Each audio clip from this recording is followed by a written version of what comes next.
자, 마켓나우 2부 이어가도록 하겠습니다. 우리 시장 오늘 상승으로 여전히 좋은 분위기를 나타내고 있는데 최근에 시장의 분위기가 약간 달라지고 있는 상황입니다. 어제도 외국인 수급이 조금 들어왔고 환율이 지금 움직이고 있잖아요. 그동안 계속 우상향하는 환율의 움직임, 원달러 환율이 움직임이 나타났는데 그게 이제 약간씩 아래로 내려가려는 그런 움직임을 보이고 있습니다. 네. 어제는 외국인이 들어왔는데 오늘은 그닥 강한 수급은 들어오진 않고 있지만 해외 시장에서도 그랬고 해외 투자은행들도 우리 시장 다시 좀 봐야 된다라는 의견들이 많이 나오고 있습니다. 오늘은 또 어제는 조선방산주가 엄청 잘 갔는데 오늘은 또 반도체가 힘을 받습니다. 최근에 시장에서 큰 두 개의 섹터 힘이 형성된 것 같습니다. 반도체가 가면 조선방산이 쉬고 조선방산이 가면 반도체는 쉬어가는 이런 분위기가 최근에 우리 시장을 좀 주도하고 있는 것 같아요. 네, 새벽에 FOMC 회의 재료가 있었고 그걸 네. 소화하면서 오늘장을 출발을 했습니다.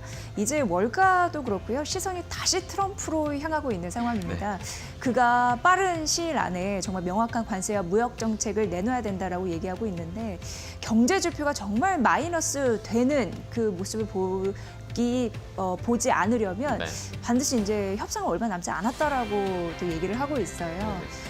빠르게 좀 이런 부분이 좀 해결이 됐으면 하는 바람 오늘 가져봅니다. 네. 예. 자, 어쨌든 트럼프가 압박은 하고 있지만 계속 좀 이야기를 하려는 그런 움직임도 병행하고 있어요. 그러니까 이번 주말에 미국, 중국이 또 어떤 이야기를 나눌지 잘 살펴보면서 저희가 시장에 대응해야 되겠습니다.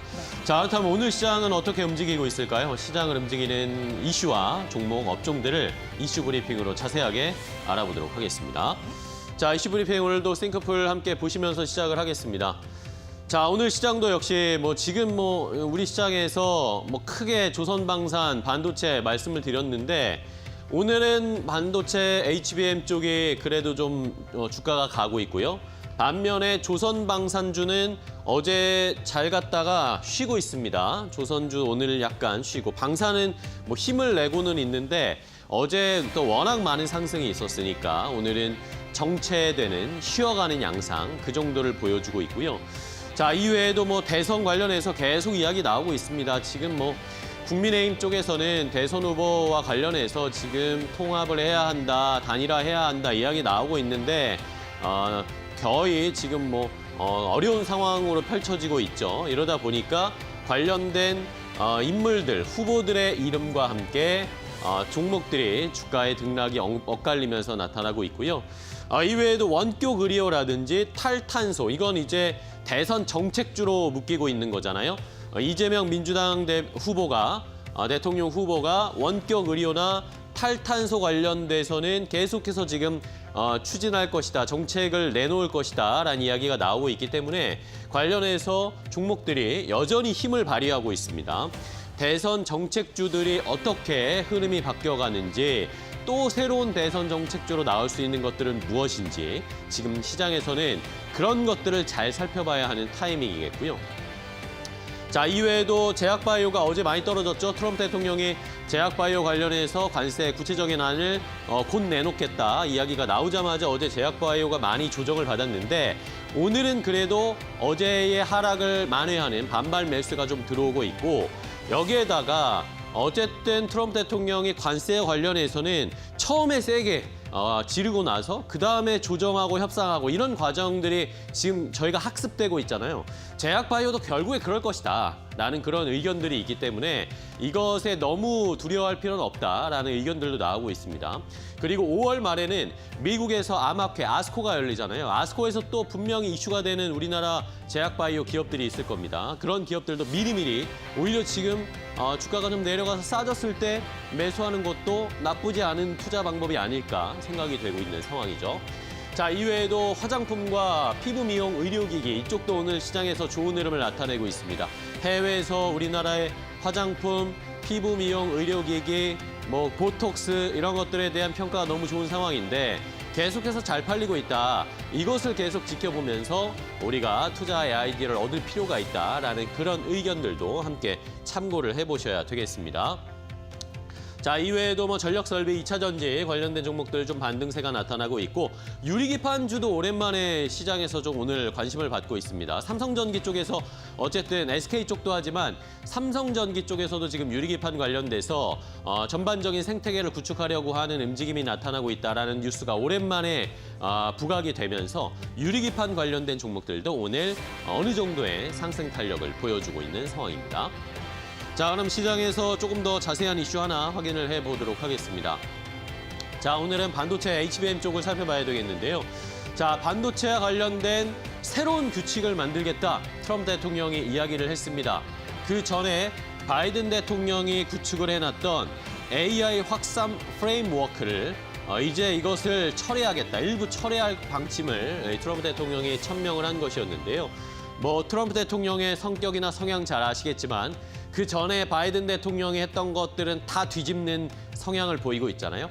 반도체 관련해서도 이 AI 확산 프레임워크, 바이든 대통령 때 구축해놨던 반도체와 관련된 정책이었습니다. 그런데 이 AI 확산 프레임워크가 너무 복잡하다. 그리고 이게 관료적이고 너무나 틀에 박힌 그런 규제였다라고 이야기를 했고 이러면서 이것이 미국의 혁신을 방해할 수 있기 때문에 이걸 일부 철회하고 나서 이제 새로운 규정을 만들 것이다라고 트럼프 대통령과 트럼프 정부에서 지금 이야기를 하고 있는 상황인데 이 AI 프레임워크가 무엇이냐라고 하면요. 바이든 대통령 때 우리가 떠올려 보면 세 부류로 나눴습니다. 우리나라를 포함한 동맹국가 한 그룹이 있고 일반 국가가 한 그룹이 있고 뭐 중국이나 북한 이런 러시아가 속한 또 한 그룹 이렇게 세 가지의 국가의 등급으로 나누면서 반도체 수출과 관련해서 통제를 하는 방식을 달리했던 것이죠. 우리나라가 포함된 동맹국가는 반도체 관련된 수출 무제한으로 할 수 있게 해주고요. 일부 국가는 어느 정도의 상한선을 제해놓고 그리고 북한이나 러시아, 중국 같은 국가들은 통제하는 이렇게 그룹별로 차별화된 수출 통제 프레임을 제시하는 그런 것이었는데 이것을 바꾸겠다라는 것이었습니다. 자, 어떤 이야기가 나올지는 조금 더 구체적으로 앞으로 살펴봐야 되겠고요. 이러면서 오히려 AI 수출 통제가 약간은 완화될 수 있을 것이다라고 시장에서는 그런 받아들이는 의지가 보였습니다. 그러면서 간밤에 엔비디아의 주가가 3% 올랐고요. 그리고 필라델피아 반도체 지수도 1.7% 가까이 상승을 하면서 오히려 시장에서는 이런 것들이 수출 통제가 완화될 것이다라는 것에 조금 베팅하는 모습이었습니다. 그러면서 우리 시장에서도 오늘은 SK 하이닉스가 좋은 흐름을 나타내고 있고 반도체 관련된 종목, 소부장 종목들이 전반적으로 조금 더 힘을 내고 있는 상황입니다. 자, 그렇다면 반도체 관련된 종목들 오늘 어느 정도 상승 탄력을 나타내고 있는지 함께 확인해 보겠습니다. 네, 반도체 관련주 갖고 왔고요. 대부분의 종목들이 시가 대비 상승분 높이는 양봉의 흐름을 하고 있습니다. 대표적으로 삼성전자와 SK 하이닉스의 흐름부터 보도록 하겠습니다. 삼성전자는 오늘 0.55% 상승인데 수급의 흐름을 보니까요. 지난 거래일까지 외국인이 6거래 연속 매도를 했거든요. 근데 오늘 좀 약간 달라지는 흐름이 나타났습니다. 왜냐하면 장 초반인데 외국인이 7거래일 만에 매수로 전환이 되면서 현재 장 초반에 한 102만 주 정도 순매수하고 있는 것으로 집계가 되거든요. 참고로 해보시면 될 것 같고 삼성전자는 어제에 이어서 조금 더 키를 높이고 있으면서 54,950원이 현재가입니다. SK 하이닉스는 3거래 연속 괜찮은 흐름을 보여주고 있는데요. 외국인의 매수세는 어제 외국인과 기관의 동반 쌍끌이 매수세가 나타났는데 오늘 추가적으로 조금 더 그러니까 외국인 그렇게 크진 않아요. 그래도 한 10만 주 정도 매수를 하고 있더라고요. 현재는 2% 가까운 상승폭을 보이면서 19만 4,200원 선 보여주고 있고 좀 개별 이슈가 하나 있었습니다. 미국 인디애나 주에 한 5조 원 이상을 투입해서 HBM 패키징 공장 건설하는 그 이전 부지 관련해서 시의회에 건설 허가 이런 부분을 취득을 했다고 합니다. 이렇게 되면은 기술이나 인력이나 보다 좀 안정적으로 확보가 가능한 거잖아요. 그래서 현지 사업에 탄력이 붙을 가능성 이게 좀 언급이 됐다. 최근 이슈 있으니까 참고를 해보시면 될 것 같습니다. 오늘 딱 보면 파크 시스템즈가 상승세가 눈에 띄잖아요. 9% 넘는 상승세를 기록을 하고 있는데 아침에 증권사의 리포트가 나왔습니다. NH투자증권의 리포트였고요. 목표 주가를 29만 원으로 올려 잡았습니다. 여기가 산업용 반도체 장비 매출이 굉장히 중요한데 이게 안정적으로 잡히고 있다. 플러스 비수기 매출이 그래도 괜찮은 흐름을 보이고 있다라는 부분과 더불어서 하반기에도 실적이 좋을 것이다라는 가능성이 언급이 됐습니다. 그래서인지 오늘 지난 거래일 대비 어제 대비 18,000원 상승하면서 현재가는 22만 원 선을 넘기고 있다라는 점 말씀드리고요. DB 하이텍 같은 경우에는 반도체 파운드리 전문 기업이잖아요. AI 칩 수요로 말하면 이게 좀 증가하면 매출이 뛸 수 있겠죠. 오늘 관련주로 골라봤고 0.4% 정도 상승하면서 38,750원 선 보여주고 있습니다. 미래반도체는 반도체 유통 전문 기업이라고 생각하면 되고 삼성의 물량을 그래도 비중 있게 유통을 하잖아요. 관련주이고 3.7% 상승하면서 13,780원 선을 보이고 있습니다. 오늘 그래도 시장을 리딩하는 확실한 섹터 반도체네요. 두 번째 테마 넘어가 보도록 하겠습니다.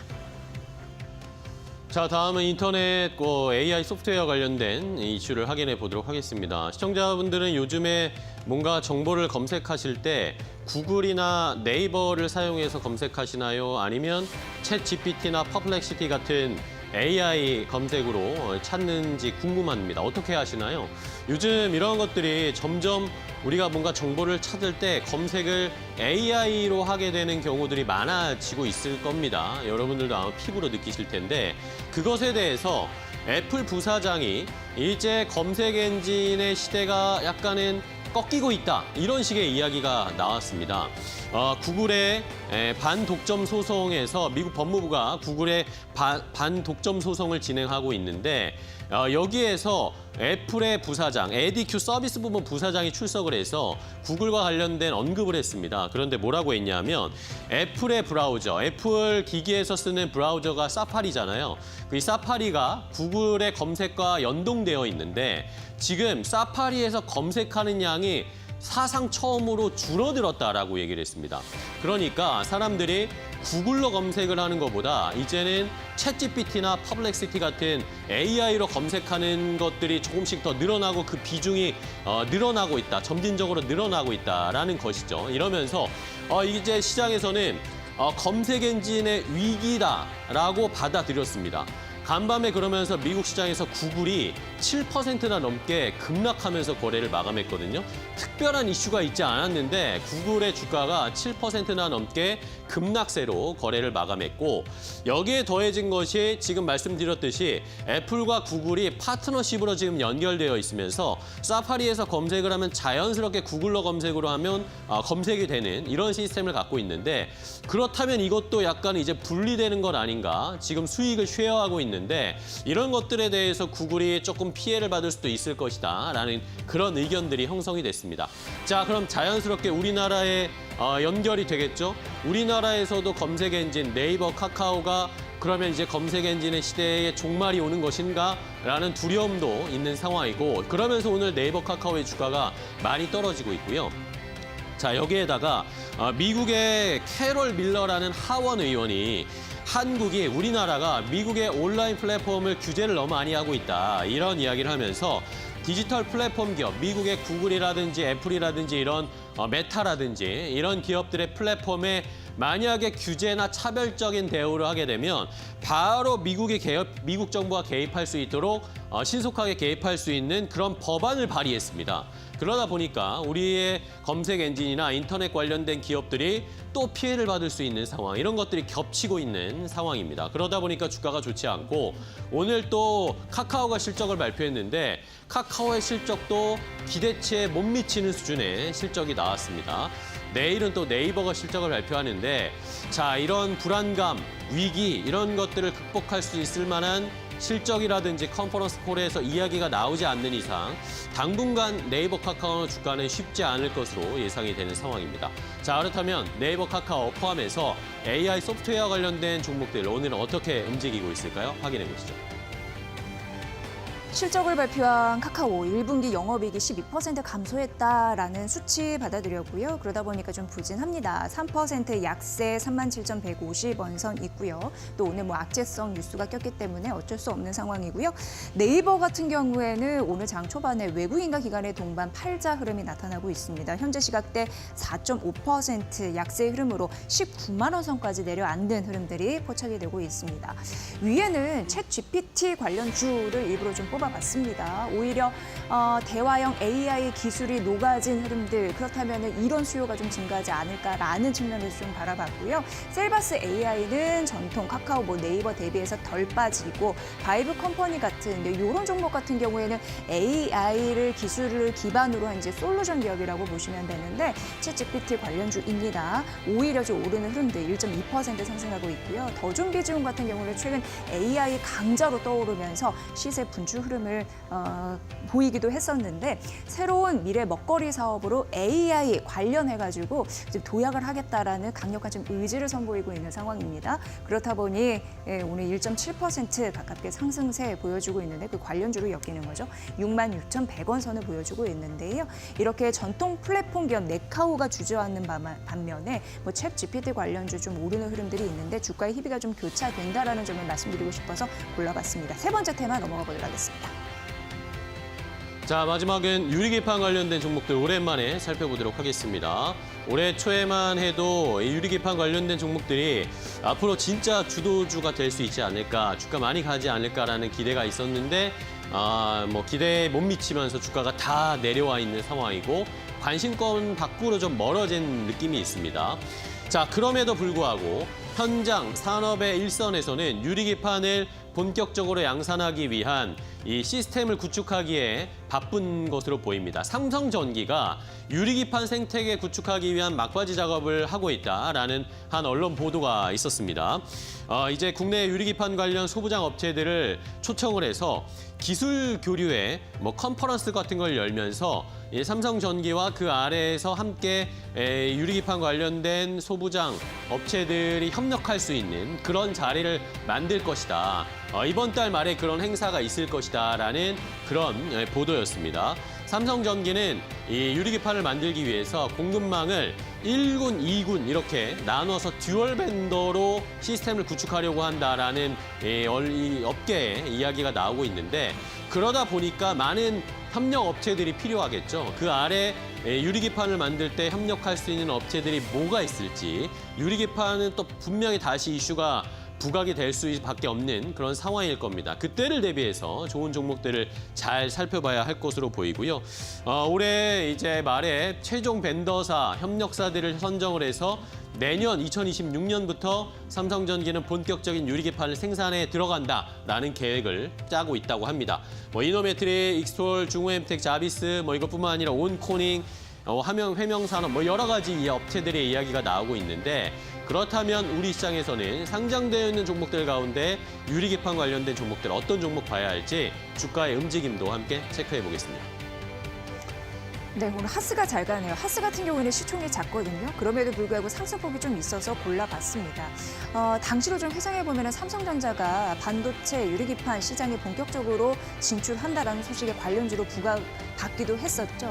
근데 반도체 유리기판 관련주도 마찬가지지만 소재 국산화 굉장히 중요합니다. 그 개발에 본격 착수했다라는 이슈 있었고요. 오늘 관련주로 14% 넘는 상승세, 현재 주가는 9,840원 선 보여주고 있습니다. YC캠 같은 경우에도요, 본격적인 매출 성장에 대한 기대감이 무르익고 있더라고요. 그렇다 보니까 5% 가까운 강세 힘으로 22,450원 선 보여주고 있고요. JNTC는 유리기판의 그 절단 그런 관련 기술을 갖고 있습니다. 14,820원 선 보여주고 있고 필옵틱스 같은 경우에도 긍정적이에요. 1% 가까운 상승세 보여주고 있는데 새로운 반도체 검사 장비 이런 부분을 이제 보여주면서 긍정적인 매수심리가 나타나고 있고 SKC 같은 경우 대표적인 유리기판 관련주입니다. 올해 2.6% 가까운 상승세로 10만 원 선 위에서 움직이고 있다는 점 말씀드리도록 하겠습니다. 유리기판 관련주까지 만나봤습니다. 자, 시장의 분위기 함께 확인을 해봤습니다. 이제 시장에서 종목별 대응 전략이 필요한 상황인데요. 더 자세한 종목별 대응 전략 이대일리온 파트너와 함께 알려드리겠습니다. 네.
이데일리온 라이브 시간으로 이어가 보겠습니다. 오늘도 이데일리온 라이브가 진행되는 동안 여러분들이 시장에 대해서 갖고 있는 궁금증 함께 해답을 모색하는 시간으로 이어가 볼 텐데요.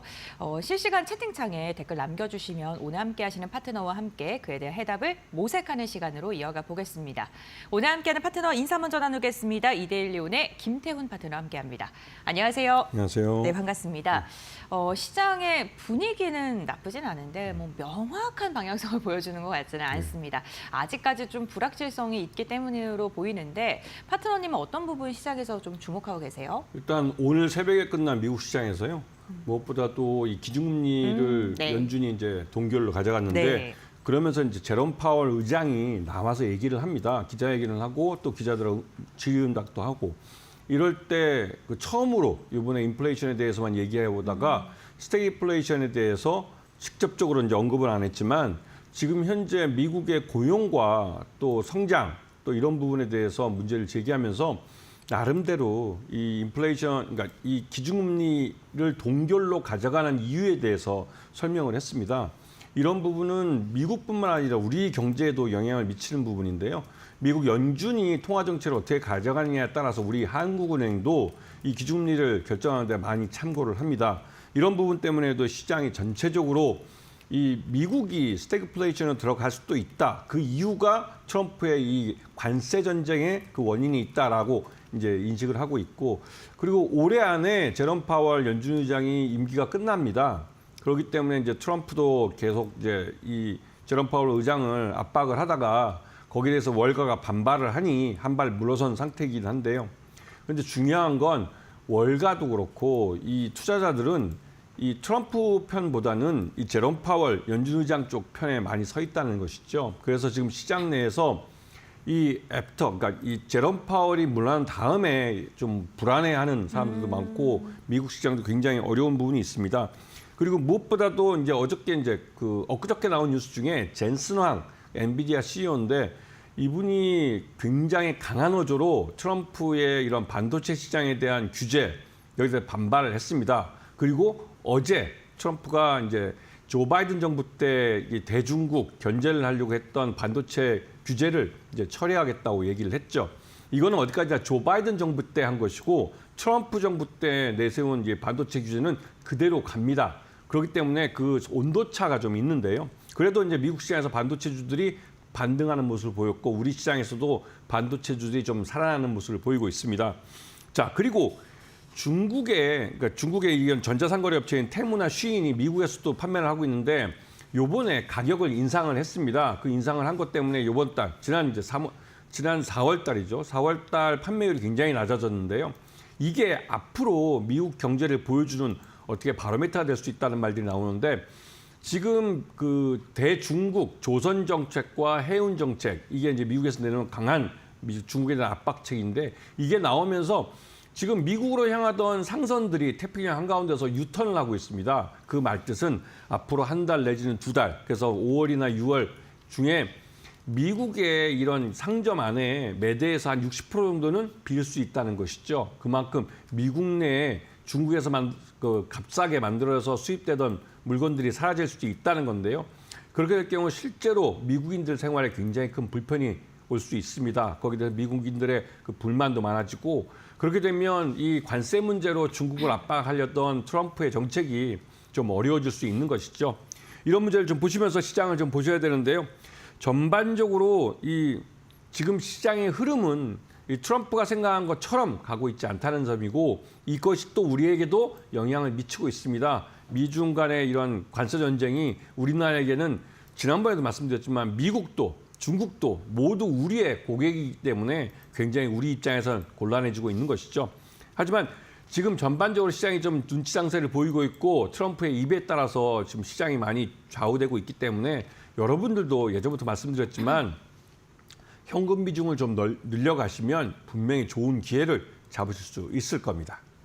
네, 알겠습니다. 글로벌 시장 쪽으로 좀 분석을 해봤고 국내 증시는 오늘도 뭐 정치 테마주, 정책 관련 기업들이 강한 움직임 나오고 있습니다. 지금 현재 뭐 가장 강하게 움직이는 것 중에 하나가 임플란트 관련된 섹터인데 지금 이재명 대선 후보가 임플란트 건보 적용 연령을 낮추고 계속 늘리겠다 이런 이야기 하자마자 뭐 덴티스, 하스 뭐 할 것 없이 두 자리대 강세를 보이고 있기도 하고요.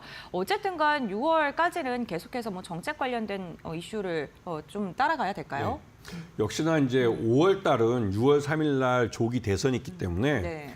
이 말 그대로 이제 대선의 계절입니다. 그리고 이 대선 공약으로 이제 유력 그 정치인들이 내세우게 되는데요.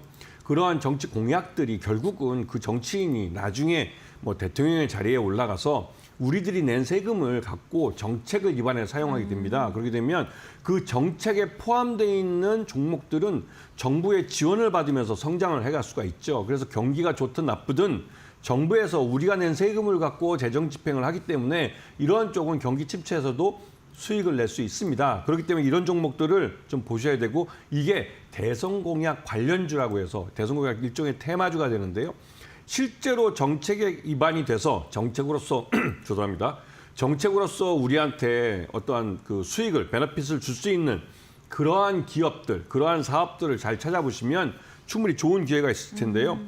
지금 보시게 되면 AI 홈케어 또는 홈닥터라고 부르는 것이나 또 K방산, K원전, 그다음에 또 K콘텐츠, K바이오, 또 K일자리, 좀 전에 나왔던 노인분들의 이런 임플란트 같은 것들도 어떻게 보면 이제 보건복지 쪽에 관련된 그 대선 공약일 수도 있는데요. 이러한 부분을 잘 찾아보시면 충분히 좋은 기회를 잡으실 수 있습니다. 그리고 이러한 대선 공약 테마주 간에 이 빠른 순환매가 나타나고 있기 때문에 이런 테마주들을 공부를 하시고 그 어느 종목이 빨간색을 켜고 있고 어느 종목이 파란색을 켜면서 좀 쉬어가는지 또 쉬어가는 그 파란색 속에서 새로운 기회가 있다는 부분을 잘 찾아보시면서 이 순환매 장세를 제대로 좀 공부를 해보실 필요가 있습니다. 그리고 우리 시장에서 지금 이제 방산주들이 굉장히 어저께 강한 모습을 보였습니다. 그렇게 된 이유가 뭐 인도와 파키스탄이 전쟁 일보 직전까지 갔다고 그러는데요. 실제로 두 나라 간에는 여러 번의 무력 충돌이 있어 왔습니다. 그리고 이 두 나라 모두 핵무기를 보유하고 있고 그 핵무기를 사용할 수 있는 나라들이기 때문에 굉장히 두려운 것이죠. 최근 들어서 이 인도와 파키스탄이 각각의 무기들 중에 특히 인도 같은 경우 우리나라 K9을 갖고 실전에 사용한 그런 나라입니다. 그래서 우리나라 K9 무기의 우수성을 전 세계에 알려준 그런 나라이기도 한데 여기서 또 전쟁이 발생하게 되면 우리나라 그 방산업체들 중에 인도 쪽에 수출을 많이 하고 있는 그런 기업들이 있기 때문에 이런 부분을 찾아보시면 충분히 좋은 또 기회를 잡으실 수도 있고요. 그리고 무엇보다도 K 컨텐츠 관련해서 이거는 나중에 한알령 중국이 이제 한알령을 해제하는 이런 부분과 연결될 수 있기 때문에 이런 부분을 주의 깊게 잘 보시고 그리고 마지막으로 원달러 환율이 1,398원에 어저께 끝났거든요. 그런데 이렇게 되면 원화가 강세 쪽으로 가고 있는데 이게 우리 통화만 그런 게 아니라 다른 아시아 통화, 앵화도 그렇고 위안화도 그렇고 모두 강세를 나타내고 있습니다. 달러가 약세를 나타내고 있는데요. 이거는 다분히 미국 쪽에서 어떻게 보면 의도한 것입니다. 미국 상품이 그만큼 수출 가격 경쟁력이 좋아지는 것이고요. 그만큼 미국의 적자를 줄일 수 있는 방법이기도 합니다. 하지만 이게 우리에게는 굉장히 좀 치명적이죠. 왜냐하면 우리나라는 수출로 먹고 삽니다. 우리들이 기업들이 만들어낸 부가가치의 구화를 해외에 팔아야 우리 기업들도 먹고 살고 있고 우리 국민들도 먹고 살 수 있는 겁니다. 그렇기 때문에 한국은행이 다음 달에 기준금리 인하에 나설 수 있는 이유가 또 되는 것인데요. 물론 미국이 이 환율 조작국을 갖고 또 미국 재무부가 굉장히 좀 위협을 하고 있기 때문에 한국은행이 좀 고민은 하겠지만 지금 정도의 원화 강세가 계속 이어진다면 한국은행이 먼저 금리 인하를 할 가능성이 높습니다. 이런 부분을 잘 보시면서 시장을 대응하시면 충분히 좋은 기회를 잡으실 수 있을 겁니다. 네, 알겠습니다. 국내 증시 전반적으로 체크해야 될 부분에 대해서 언급을 해주시면서 대선 공약 관련주를 6월 대선 전까지는 좀 눈여겨봐야 된다라고 이야기를 해주셨습니다.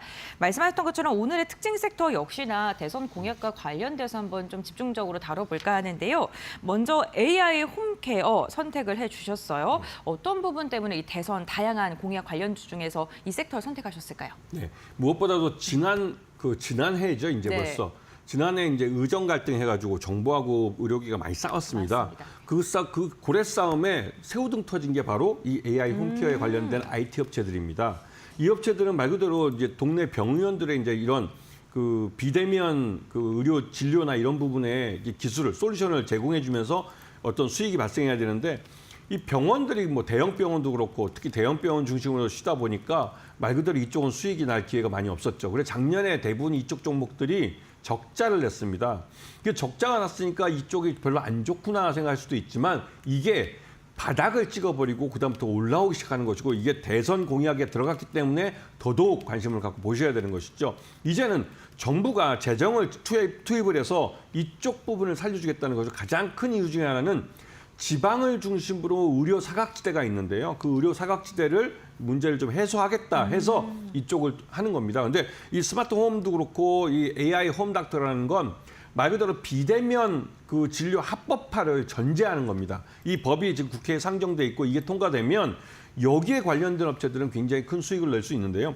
제일 대표적으로 케어랩스 같은 경우도 국내 1위의 비대면 진료 플랫폼을 갖고 있습니다. 굿닥이라는 건데 이걸로 지난 코로나 때 굉장히 그 재미도 많이 받고 또 사람들이 괜히 좀 도움도 많이 받았습니다. 그리고 비트컴퓨터 같은 경우 우리나라 그 1위의 원격 진료 그 솔루션을 갖고 있는 회사입니다. 그리고 해외 사업도 하고 있고요.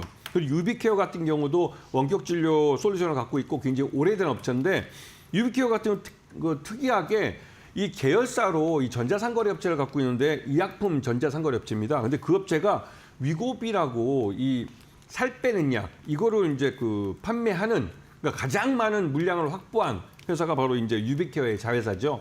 이런 면점에 굉장히 실적이 좋아질 가능성이 높고 그래서 이런 케어랩스나 비트컴퓨터나 유비케어 뭐 이거 외에 한 발 더 나면 인성정보 같은 업체들을 주의 깊게 잘 보시고 이런 종목들이 장기적으로 이 AI 홈케어라는 홈닥터라는 이 대선 공약에 따라서 수혜를 볼 수 있는 종목들입니다. 대선 공약에 대한 뉴스가 계속 나오고 있는 그 타이밍이기 때문에 관심권에 보셔야 되고 이럴 때는 그 말 그대로 파란 불 때 사서 빨간 불 때 팔 수 있는 기회를 주는 종목들이라는 걸 아셔야 됩니다.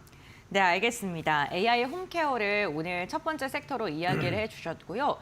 두 번째 섹터 역시나 대선 공약 테마주 중에 하나인데 친환경 관련 기업들 오늘 같은 경우 개장 직후에 탈탄소와 관련된 관련 종목들이 좀 강하게 상승했었는데 그중에서도 태양광 좀 선택을 해주셨습니다.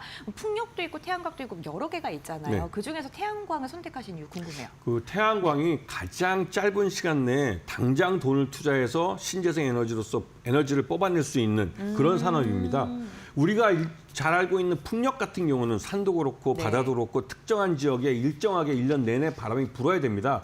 그러한 지역을 찾는 게 굉장히 어렵기도 하고 그런 부분에 그러니까 풍력 타워를 세워서 건설하는데 굉장히 오랜 시간이 걸립니다.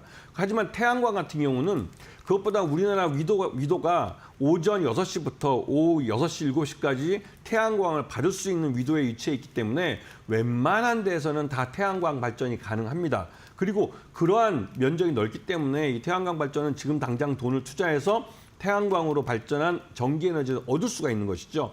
당장 내년 2026년부터 이 유럽에서는 탄소 국경세라는 것을 받습니다. 그렇게 되면 우리 기업들은 아리백 특히 이제 이런 재생에너지로서 상품을 생산하지 못하고 있기 때문에 이 탄소 국경세를 내면서 EU에 수출을 해야 되는 상황이죠. 그렇기 때문에 대기업들은 올해 아리백에 대한 투자를 엄청나게 늘리고 있어요. 여러분들이 이제 생각하지 못할 정도로 이 대기업들이 대규모로 이 아리백에 대한 투자를 늘리고 있고 여기에 대해서 태양광 발전 업체들이 자신들이 할 수 있는 그 캐파 이상의 수주를 받고 있습니다. 그만큼 이 태양광 발전을 통한 이제 아리백을 달성하는 게 굉장히 급한 상황이 돼버린 거죠. 그래서 여기에 대해서 정부도 나서서 이번에 신재생에너지 법을 바꿔서 주차장, 전국에 있는 주차장들, 공용 주차장에 무조건 태양광 발전소를 지어야 된다는 그러니까 의무 설치법을 만들었습니다. 그만큼 이 태양광으로 전기를 얻는 게 굉장히 급한 상황이 돼버린 것이죠. 그래서 HD 현대에너지솔루션 같은 경우는 매출액의 약 한 70%가 국내 매출입니다. 태양광 패널을 만들고 하는 건데요. 태양광 발전소도 짓고요. 근데 여기 같은 경우도 아리백 투자에 가장 큰 수혜를 받는데 대기업들 간에는 이 아리백 투자에 대한 서로 이제 자체 계열사에 일감을 주는 게 한계가 있습니다. 그런 것 때문에 서로 바터해가지고 옆에 그 그룹에게 일감을 주면 그쪽 그 그룹에서 우리 계열사의 태양광업체에 일감을 주는 형태로 하는데 거기에 HD 현대에너지솔루션이 가장 큰 수혜를 받는 것이고요. SK 이터닉스는 SK 그룹 계열의 신재생 에너지 쪽인데 이쪽은 태양광이나 풍력뿐만 아니라 여기는 연료전지까지 하고 있습니다. 연료전지는 말 그대로 연료전지를 갖고 발전을 하는 거기 때문에 이러한 태양광이나 풍력 같은 자연적인 조건에 상관없이 발전을 할 수가 있습니다. 그리고 SDN이 있는데요. SDN 같은 경우는 중소기업이지만 이 태양광 쪽에는 굉장히 특화되어 있고 태양광 솔루션을 토탈로 제공할 수 있는 업체고 이 업체가 올해 가장 큰 매출액 성장세를 보여줄 가능성이 높은 회사입니다. 그렇기 때문에 이 소형주지만 또 주가가 낮은 회사지만 SDN도 주의 깊게 잘 보셔야 될 이런 타이밍입니다. 알겠습니다. 태양광 발전 관련된 섹터를 두 번째로 관심 있는 섹터로 선정을 해주셨고요. 그렇다면 오늘의 공약주는 어떤 종목을 선정하셨을지도 궁금한데 친환경 관련된 기업일까요? 어떤 종목이에요? 이 그리드 위즈라고 상장한 지 1년 정도 된 회사입니다. 그런데 이 그리드 위즈는 이 에너지 대전환의 시대에서 우리가 이제 신재생 에너지 같은 것들은 우리 가정집에서도 태양광 발전을 할 수가 있습니다. 그렇게 하면서 발전된 에너지를 갖고 우리 집안에 사용하는 에너지를 다 사용하고도 남으면 그 잉여된 에너지를 판매를 할 수가 있습니다. 이 말뜻은 일방적으로 발전소에서 그러니까 중앙에서 이제 발전을 해서 에너지를 한쪽으로 수용가에 보내주는 이런 일방적인 에너지 공급 이 순환계가 이제는 바뀌었다는 것이죠. 태양광이나 풍력이든 어느 그 사업자든 간에 태양광, 내가 논이 있고 밭이 있고 아니면 나대지가 있어서 거기에 태양광 발전을 세워서 발전을 하면 거기서 생산된 에너지로 내가 사용하고 남은 것들은 전력 거래소에 팔 수가 있습니다. 그렇게 될 때 이 어떤 수용가의 전기가 남아있고 어떤 발전소가 지금 그 전기를 생산할 수 있는지 이런 것들을 다 파악을 해서 그리드 위즈는 그러한 전력이 남아도는 곳과 전력이 부족한 곳을 서로 연결시켜주는 그런 전력 관리업을 하는 겁니다. 이 전력 관리업은 신재생 에너지가 발전을 하면서 그렇기 때문에 새로 생긴 그런 사업 분야고 새로운 시장인데 그런 시장의 그리드 위즈가 나름대로 기술력을 갖고 있고 또 이 기술력을 갖고 나름대로 시장을 만들어가고 있는 회사입니다. 그렇기 때문에 그리드 위즈는 성장성이 굉장히 큰 회사죠. 그렇기 때문에 이 회사를 잘 보셔야 되고 이 회사는 그것 외에도 태양광 발전이나 또 그 ESS 에너지 저장 장치 사업도 하고 있고 다양하게 신재생에너지 쪽 친환경 이 발전 사업을 하고 있기 때문에 이런 쪽을 잘 보시고 특히나 이제 대기업들이 아리백 투자를 하면서 그리드 위즈랑 거래를 많이 합니다. 그렇기 때문에 이 그리드 위즈를 잘 보시고 특히나 정부 이번에 이제 대선 공약으로 나온 그 에너지 고속도로 여기에서도 그리드 위즈가 중요한 역할을 합니다. 그렇기 때문에 이걸 잘 보시고 매수가는 18,000원인데 오늘 좀 올라버렸죠. 그래서 올라버려서 여전히 좀 추격 매수를 할까 생각이 드는데 길게 보시면 한 19,000원 정도까지 올려서 사도 충분히 가능합니다. 하지만 제가 여러 번 말씀드리지만 매수의 목적은 분할 매수를 통해서 매수 단가를 가장 낮추면서 매수 수량을 가장 늘리는 쪽이 목적에 맞춰서 투자를 하시는 겁니다. 그렇기 때문에 한 방에 지르지 마시고 분할해서 사십시오. 그렇게 하면 매수 단가를 최대한 낮출 수가 있습니다. 그러면서 내 목적대로 최저점에 사지 못하겠지만 최저점에 근접해서 매수 단가를 만들 수가 있는 것이죠. 그리고 나서 목표가는 35,000원, 그다음에 손절가는 16,500원을 제시해드리겠습니다. 네, 알겠습니다. 오늘의 공약주 그리드 위즈 선정을 해주셨고요. 가격 전략 이야기해 주시면 중요한 말씀 하나 해주셨습니다. 분할 매수에 대한 강점, 중요점 말씀해 주셨으니까 이 부분도 투자하시는 데 참고해 보시면 좋을 것 같습니다. 오늘 김태원 파트너와 함께 시장에 대한 다양한 이야기와 공약주까지 말씀 나눠봤고요. 오늘 말씀 여기까지 듣겠습니다. 고맙습니다. 고맙습니다.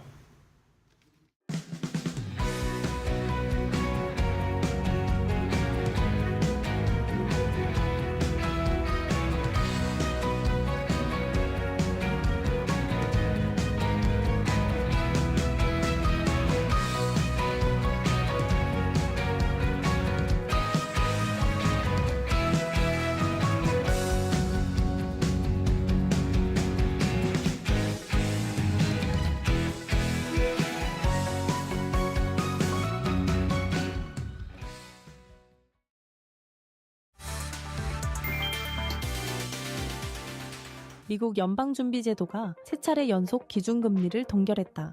당초 금리를 동결할 것으로 예상됐던 만큼 주식시장에 미칠 영향도 제한적일 것으로 전망된다.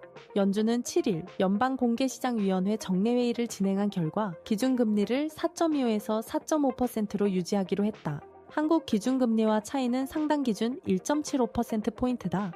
트럼프 대통령은 연준이 금리를 인하해야 한다는 압박을 지속하고 있으나 취임 후 열린 세 차례 FOMC에서 모두 금리가 그대로 유지된 것이다. 제롬 파월 미국 연준 의장은 트럼프 행정부의 관세 정책이 경제성장 둔화와 장기적인 인플레이션을 초래할 수 있다고 경고했다.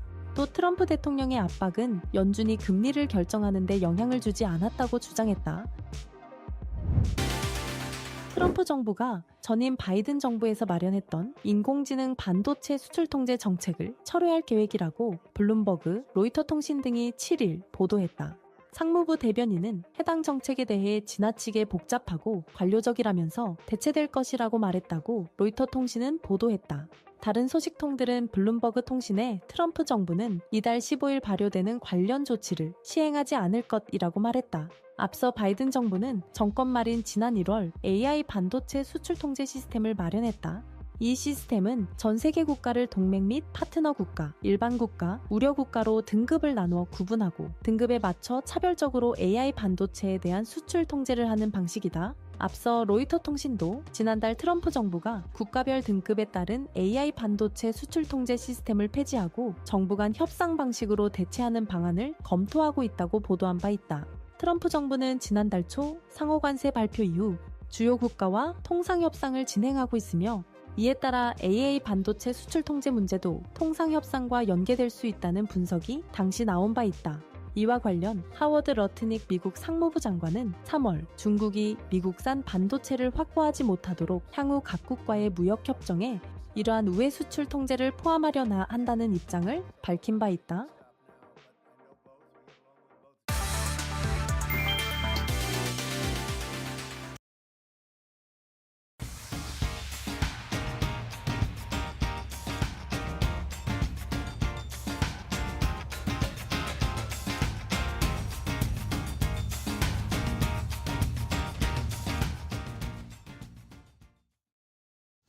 자, 마켓나우 2부와 함께하고 계십니다. 우리 시장은 여전히 강보합권 수준, 코스닥은 0.6% 정도 상승세 나타내고 있는 상황 이어지고 있고요.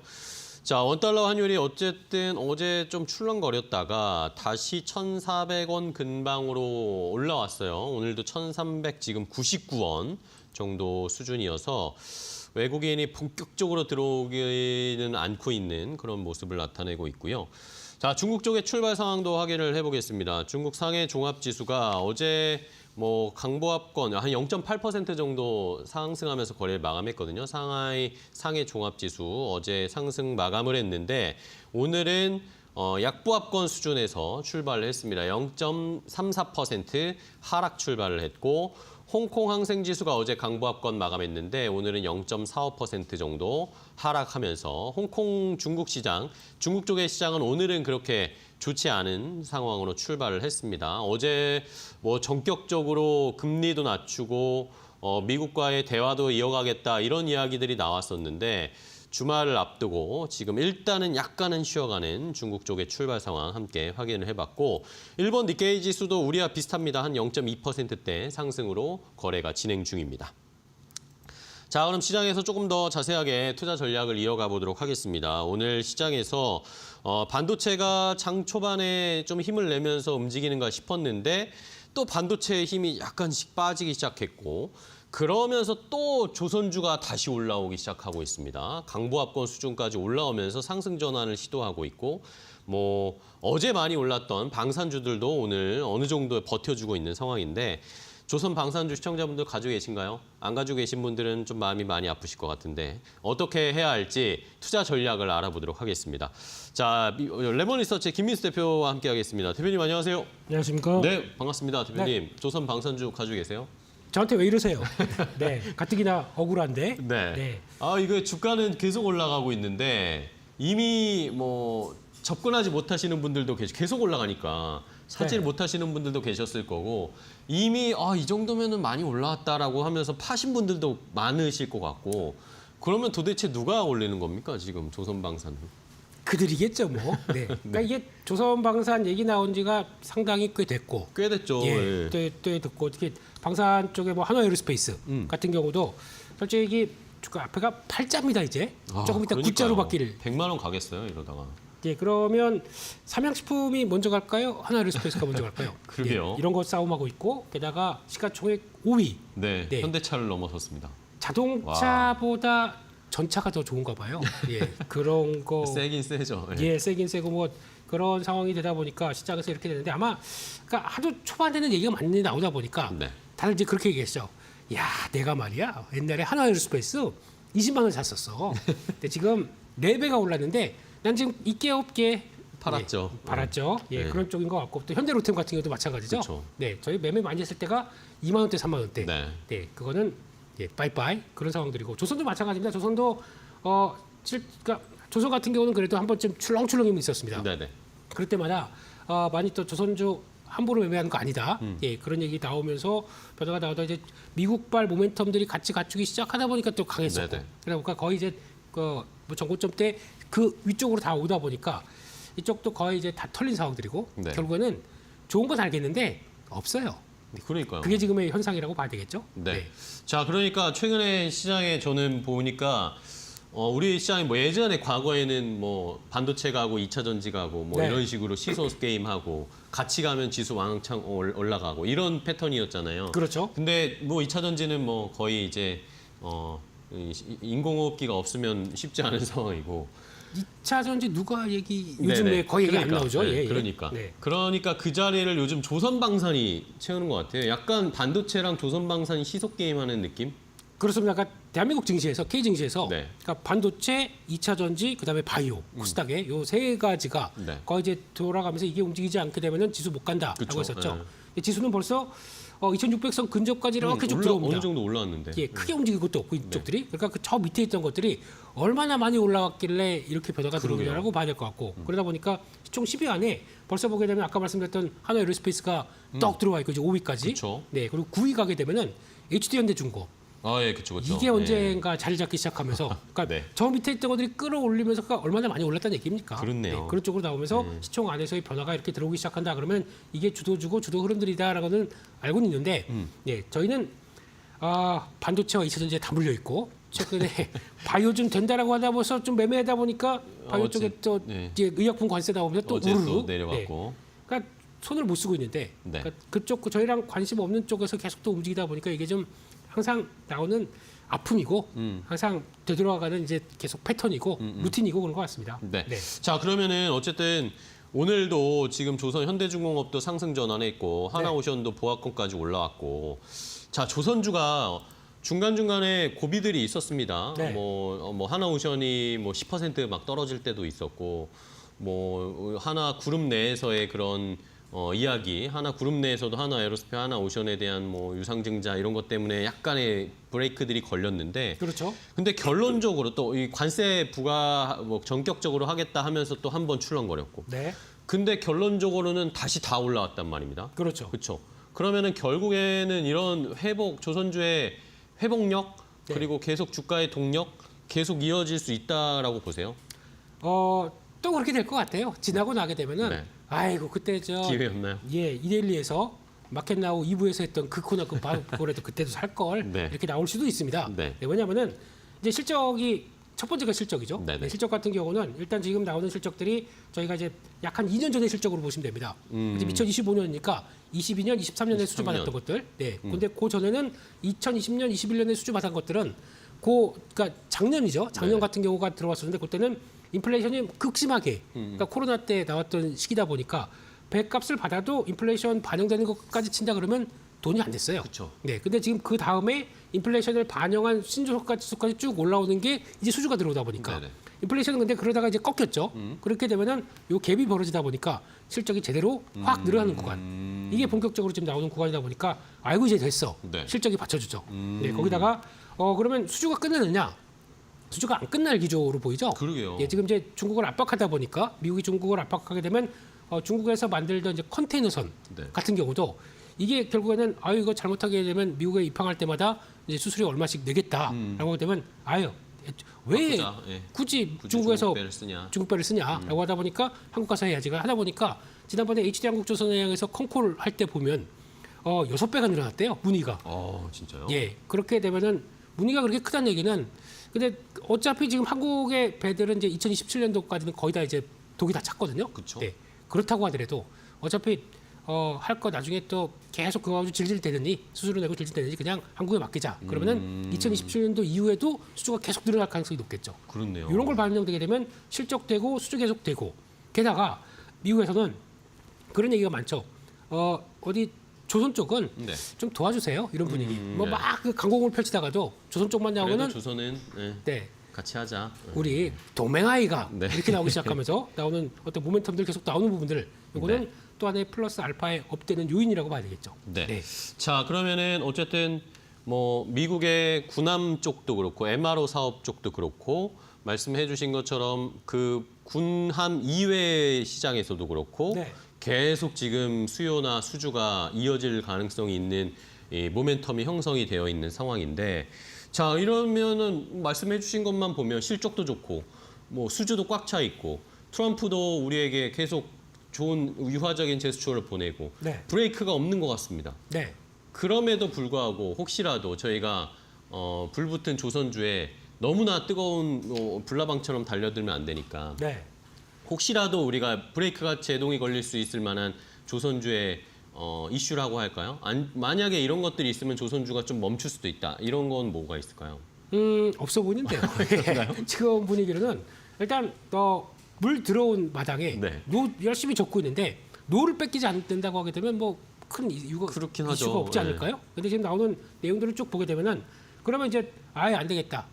가장 만약에 최악의 케이스를 볼게요. 그러면은 미국과 중국이 손을 잡습니다. 아, 화해를 해서? 네, 화해를 해서 안 되겠다. 이거는 너무 이러다 보면 우리가 안 되겠다라고 해서 그러면 지금까지 같은 규제 이런 거 다 없애고 조선 해운 규제를 좀 낮춰준다? 그렇죠. 그리고 이제 아, 그냥 그렇네요. 그런 게 있을 수 있겠네요. 같이 살아보자. 네. 뭐 이런 식으로 가는 완전히 원점으로 돌리는 변화가 나오고 네. 있지 않는 이상은 지금 나오는 기조는 큰 변화가 없겠죠. 그러니까 지금까지 뭐 실적이나 수주 관련된 쪽들이 이어지는데 수주 관련된 쪽에서 네. 앞으로 향후의 수주가 계속 들어올 거라고 바라보면서 이제 주가가 계속 강한 부분들이 이게 그러면 어차피 중국을 누르다 보니까 나오는 변화 네. 쪽으로 봤을 때 그 부분이 약간 좀 훼손된다. 라는 아이디어가 나오게 되면 약간 흔들리겠죠. 그러니까 두 번째로는 그런 게 있을 겁니다. 지금 또 단순하게 컨테이너선이나 이런 거 빼고도 네. 에너지 관련된 쪽에서 LNG선.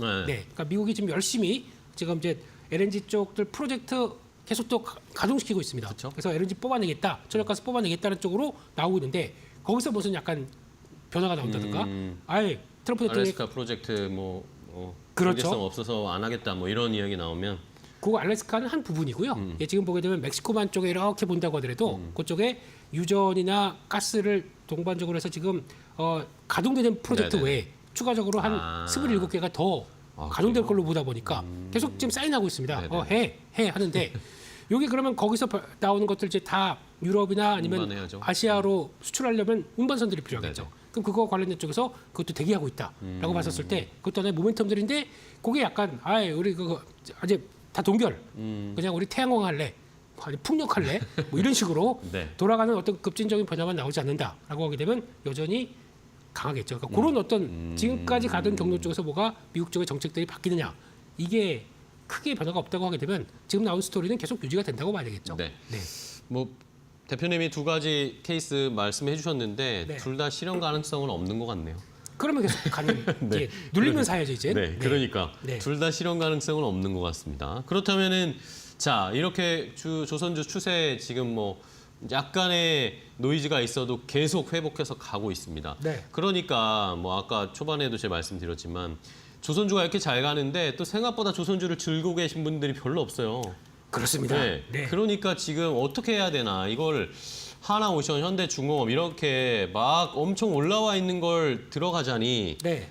부담스럽고 그렇죠. 좋을 것 같긴 한데 확실히 네. 부담스럽고 그렇다고 뭐 그 아래 조선 기자재로 가자니 이 하나오션이나 현대중공업, 삼성중공업 이쪽보다 수익률이 덜 할 것 같고 네. 네. 어떻게 해야 될까요? 그게 맹점입니다. 네. 안 갈 것 같으니까 그냥 조선사를 갈 것이냐. 네. 근데 아니거든요. 그래요? 보게 되면 조선 기자재 쪽도 이제 실적 이제 발표 본격적으로 나오게 되면은 네.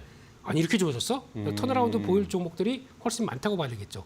왜냐하면 조선사가 배를 수주받습니다. 네. 그 배를 수주받게 되면 오케이 이거 그러면 한 2년 걸리는데 그중에서 가장 먼저 이제 독 만들고 거기다가 후판 띄워오고 그러면서 이제 막 설계하고 그다음엔 발주가 되는 것들이 그쵸. 그러니까 들어가는 이제 기자재들이나 부품. 부품들은 계속 발주가 나오겠죠. 네. 그러면 수주받고 3개월에서 6개월 뒤에 나오다 보니까 약간 딜레이 되겠죠. 그런데 그래서 발주를 한다 그러면은 어차피 기자재 쪽들로 다 따라옵니다. 근데 그 실적에 어떤 반영되는 게 조금 늦다 보니까 시간 차가 있는 네. 것일 뿐이다. 당장 안 가는 것처럼 보이지만 이게 만약에 그러면 조선주만큼의 실적이 작년 동기 대비해서 뭐 무슨 200% 300% 증가했다 나오게 되면 이쪽도 랠리가 나올 수가 있겠죠. 그렇기 때문에 지금은 오히려 차라리 그러면 굳이 많이 오른 조선주보다 그를 따라갈 만한 기자재 쪽들 찾아보시는 게 훨씬 더 좋은 전략이 아닐까 그렇게 봐야 되겠죠. 네. 네. 자, 그러면은 뭐 우리가 생각할 수 있는 게 뭐 동성 화인텍이나 뭐 현대 마린 엔진이나 뭐 이런 그- 거 하나 엔진이나 뭐 이런 네. 것들 봐도 될까요? 어, 아니면은 뭐 예. 탑픽으로 뭐 보시고 계세요, 지금? 엔진 업체 좋습니다. 네. 네, 조정만 나오면 사야 되겠죠. 네. 근데 다 저 꼭대기에 있습니다. 그러니까 여기서 거기도 많이 올랐죠. 네. 더 한다고 말씀을 드리기가 조금 좀 애매한 거죠. 네네. 네, 그런 쪽에서 봤을 때 그러면 좀 다른 시각적으로 좀 특수한 그리고 또 내 영역을 충분히 갖고 있는 네. 종목들이 뭐가 없을까? 그런 쪽으로 뭐가 섹터에서 있을까요? 보러 오게 되면은 첫 번째로 눈에 띄는 거는 HD 현마술. 현대 마린 솔루션. 예, 요게 좋아 보입니다. 마린 엔진 말고 엔진 마린 말고 솔루션. 네, 예. 이왕이면 같은 마린이어도 네. 스타 좀 해보셨나요? 네. 마린이 갑자기 튀어나오네요. 네, 네. 마린 솔루션 같은 경우는 네. 일단 지금 시장에서 바라보기는 AM 마켓의 강세라고 합니다. 네. AM이 애프터 서비스 마켓. 아. 네, 그러니까 즉 2차적인 거죠. 그러니까 즉 배를 이렇게 맡기고 그러니까 배가 이제 운행되다가 아 이거 건조한 거 보니까 이거 좀 마음에 안 들고 이거 좀 고쳐주시고 이거 유지 보수해 주세요. 그 관련돼서 튜닝하는 거군요. 튜닝 좋은 얘기네요. 예. 그러니까 약간 튜닝까지는 아니어도 네. 유지 보수하는 쪽에서는 네, 네. 갖고 오세요. 우리가 다 해드리겠습니다. 예. 고쳐드릴게요. 네, 요게 아. 사이클이 만약에 확장 사이클로 나가다가 이제 꺾인다고 하더라도 이쪽들은 계속 배가 나갔다가 그렇죠. 배가 네. 수리하는 쪽이 나온다라고 하게 되면 수리할 게 필요할 테니까. 그렇죠. 그때는 오히려 업황과 상관없이 계속 수익 영업이익이나 실적들은 계속 꾸준히 잡힌다는 얘기죠. 이게 강점이라고 봐야 될 것 같고 네. 그러다 보니까 좀 특이하게 ROE가 벌써 좋으나 안 좋으나 두 자리 수준을 계속 유지하고 있습니다. 네네. 그렇게 되면은 상당히 좋은 모습이라고 봐야 될 것 같고 게다가 또 지금 엔진 얘기하셨잖아요. 네네. 관련돼서 엔진 AS 사업부가 있습니다. 아. 네. 그러면 이쪽에서도 추가적으로 엔진 나 이것만 고쳐주시면 좋겠습니다. 지금 또 친환경 연료 엔진들 많이 쓰는데라고 하게 되면 그쪽에서 또 그것만 체크한다. 그러면은 네. 또 부분적으로 또 확 좋아지는 모습들이 나오겠죠. 그렇기 때문에 아마 아직까지 고점 못 갔고 네. 거기서 이제 다시 한번 좀 출렁이면서 지지권 맞고 돌아가는 이런 모습들을 본다라고 하게 되면 이런 게 하나의 또 대안이 되지 않나 이런 쪽으로 봐야 될 것 같습니다. 네, 좋습니다. 자, 기자재 쪽에서는 이것도 기자재면 기자재고요. 예, 그 중에서 하나 세진중공업도 세진중공업. 예, 이것도 하나 보실 필요가 있을 것 같고요. 세진중공업은 좀 낯선데요. 네, 세진중공업은 앞으로 주가가 세질 것이다. 네네. 세진중공업. 네, 그렇게 보시면 될 것 같은데 일단 이 회사의 강점은 일단 백하우스라고 그러죠. 네네. 네, 그게 뭐냐면은 일단 좀 선실. 그러니까 배로 보게 되면 아파트.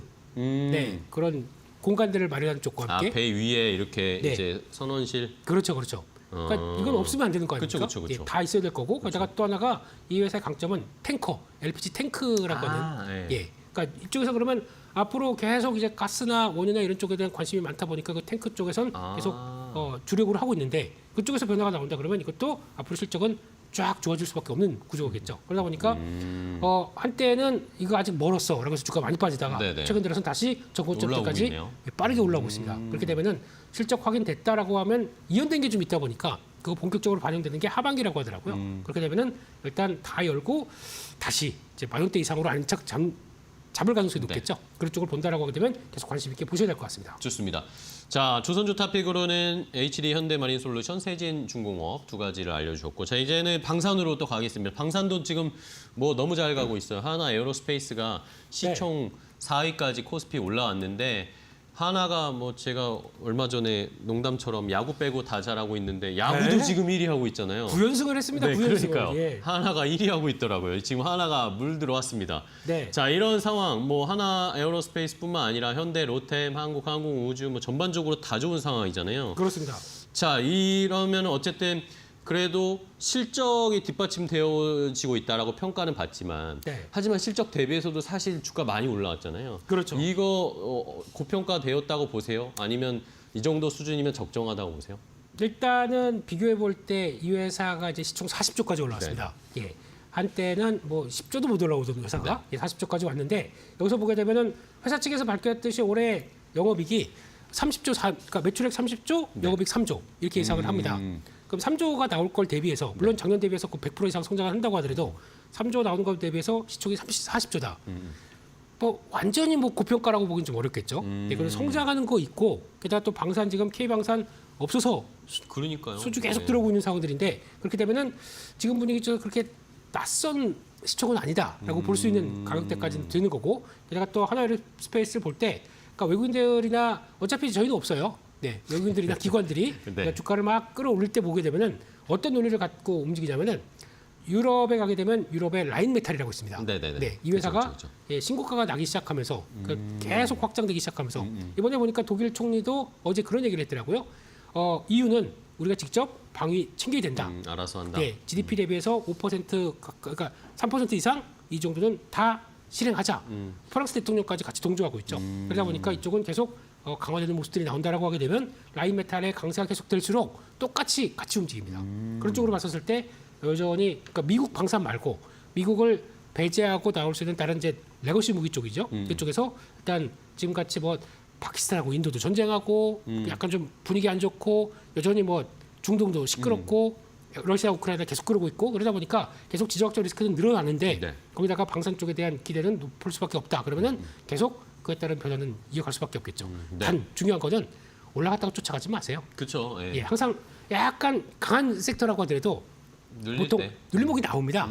눌림목이 나오고 조정폭이 나오고 그런데 그때를 기회로 삼아야 되는 네. 상황들인데 그때 보게 되면 또 끌어내릴 때 보게 되면 이슈들이 좀 큰 게 나와요. 그래도 뭐 유상증자 뭐 이런 얘기들이나 아, 예. 그런 거 관련돼서 나온다고 하더라도 여전히 성장에 이상이 없다 그러면 다시 회복하는 모습들이 나오죠. 네. 그런 기회를 또 노리시는 게 좋겠다 이렇게 봐야 될 것 같습니다. 네. 자, 결국에는 뭐 하나 에어로스페이스도 유상증자 때가 기회였습니다. 그죠? 그렇죠. 어쨌든 예, 그런 상황이었고. 자, 그리고 또 어제 또 뉴스가 나왔던 것 중에 저는 관심이 갔던 게 네. 조선이 어쨌든 조선주가 MRO 사업 때문에 탄력을 받으면서 어쨌든 모멘텀이 형성되고 그게 아예 중요한 상승의 원인이 됐잖아요. 네. 근데 어제 또 나온 이야기가 우리가 미국이랑 항공 MRO도 할 수 있다라는 그렇죠. 그런 이야기가 나왔잖아요. 미국의 전투기나 이런 것들에 대한 유지 보수를 해줄 수 있는 사업 우리가 할 수 있다라고 이것도 가능한 겁니까? 월초에 벌써 다녀가셨대요. 네, 그러니까 연초죠, 연초. 그러니까요. 예, 연초에 네. 다녀가셨다가 이제 조용히 있는 거죠. 네. 근데 이쪽들은 끝나고 나중에 결과물 나올 때야 뉴스가 나옵니다. 네네. 왜냐 워낙 좀 비밀스럽게 비밀 유지가 많다 보니까. 근데 이게 어떻게 보셔야 되냐면 일단 미국 입장 쪽에서는 이제 좀 나라를 그러니까 네. 중국하고 이제 견제를 하면서 좀 뭔가 변화를 시키려고 하는데 제대로 갖춘 게 없어요. 지난 20년 동안 미국은 제조업에 대한 경쟁력을 많이 잃어버릴 수밖에 없었죠. 근데 항공이나 이런 전투기 같은 건 미국이 기술이 엄청 좋지 않나요? 아닙니다. 근데 그쪽도 바빠요. 아. 바쁘고 이쪽들은 그러니까 쉽게 말씀드리면 제조업들의 기반이 안 갖춰져 있는 그러니까 네. 보잉이나 뭐 로키드 마틴 이런 네네. 쪽들에 대한 쪽들은 이제 약간 턴을 어떻게 가자면 신규 무기, 그러니까 좀 약간 차세대 무기 쪽으로 첨단 무기는 그렇죠. 개발하는데 네 그런 쪽으로 턴을 하고 있는데 그러면 여기 또 바빠 죽겠는데 그 공백 상태가 비어지는데 네네. 그걸 가지고는 제조업이 좀 강한 어느 정도 기반이 돼 있는 쪽으로 넘겨야 되겠죠. 근데 일단 중요한 거는 동맹국이어야 됩니다. 그쵸. 네, 그 예. 기술 유출되면 안 되니까 그런 쪽에서 그럼 찾는다 그러면은 일본 아니면 한국이에요. 근데 일본보다는 한국이 아직까지는 그래도 뭐 단가면이나 모든 것들이 그래도 단가 경쟁력이 우리가 있다? 그렇게 추측을 하는 거죠. 네, 그렇게 되면은 거기서 나올 수 있는 변화. 그러니까 아직까지 일본에서 자기네 항공기, 그러니까 전투기 만들었다. 못 들어봤지 않습니까? 그쵸, 그런 건 없죠. 헬기 만들었다. 못 들어봤지 않습니까? 근데 한국 항공우주는 다 하고 있어요. 그쵸. 그러다 보니까 그런 쪽에서 기술력이 좀 있고 제조 강점 있고 그러다 보니까 손을 잡기가 쉬운 거죠. 그런 쪽에서는 아마 가능성은 높다고 생각합니다. 근데 그게 이제 어느 식으로 나오느냐에 중요한 변화가 될 텐데 중요한 거는 아까 말씀드렸듯이 MRO 쪽들은 돈이 그렇게 크게 안 돼요. 그러니까 상징성이 더 높은 그쵸, 겁니다. 그쵸. 그러니까 미국의 우리 무기를 처리한다라고 하는 프리미엄이 좀 붙는 과정들이 좀 중요한데 그거 말고 돈은 그렇게 크게 안 된다고 하더라도 일단 그래도 없는 게 새롭게 들어오다 보니까 그렇죠. 새로운 사업이니까. 그렇죠. 그 주가의 프리미엄은 붙을 수 있다. 그렇게 봐야 될 것 같습니다. 그러면은 항공이랑 방산이랑 이렇게 엮여서 어제 또 새로운 이 하나가 형성이 됐는데 네. 그러면 항공 MRO 쪽으로 한국 항공우주 봐도 괜찮나요?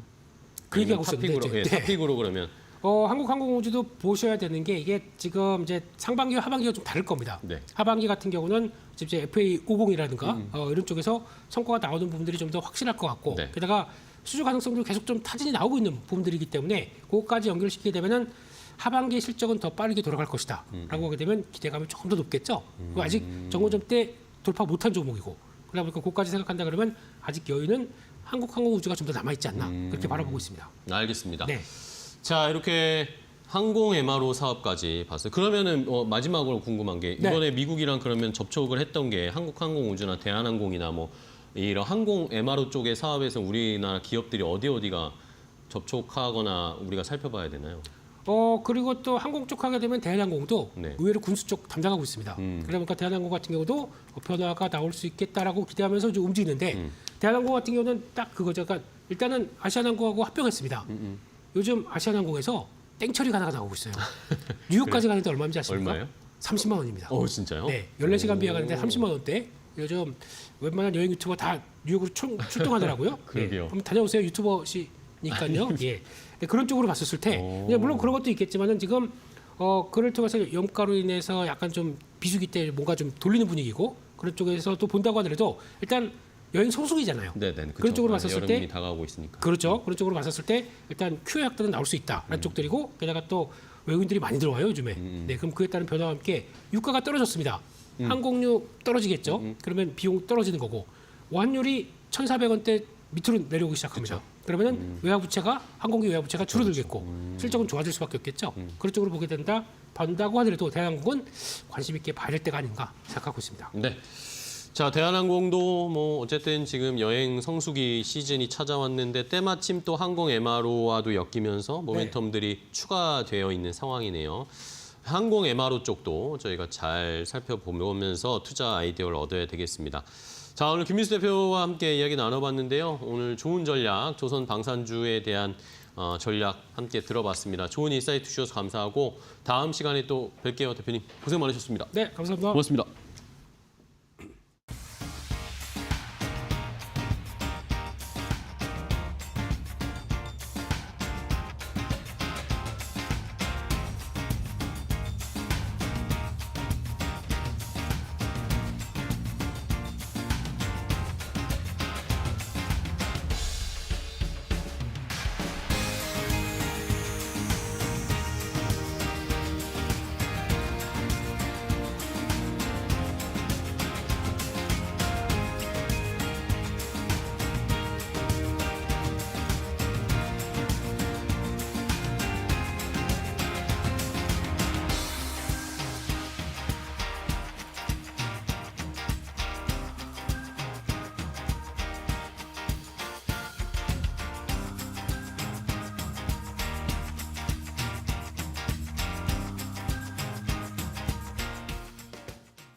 My colleagues and I remain squarely focused on achieving our dual mandate goals of maximum employment and stable prices for the benefit of the American people.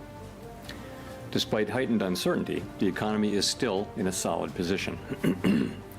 The unemployment rate remains low, and the labor market is at or near maximum employment. Inflation has come down a great deal, but has been running somewhat above our 2% longer run objective. In support of our goals, today the Federal Open Market Committee decided to leave our policy interest rate unchanged.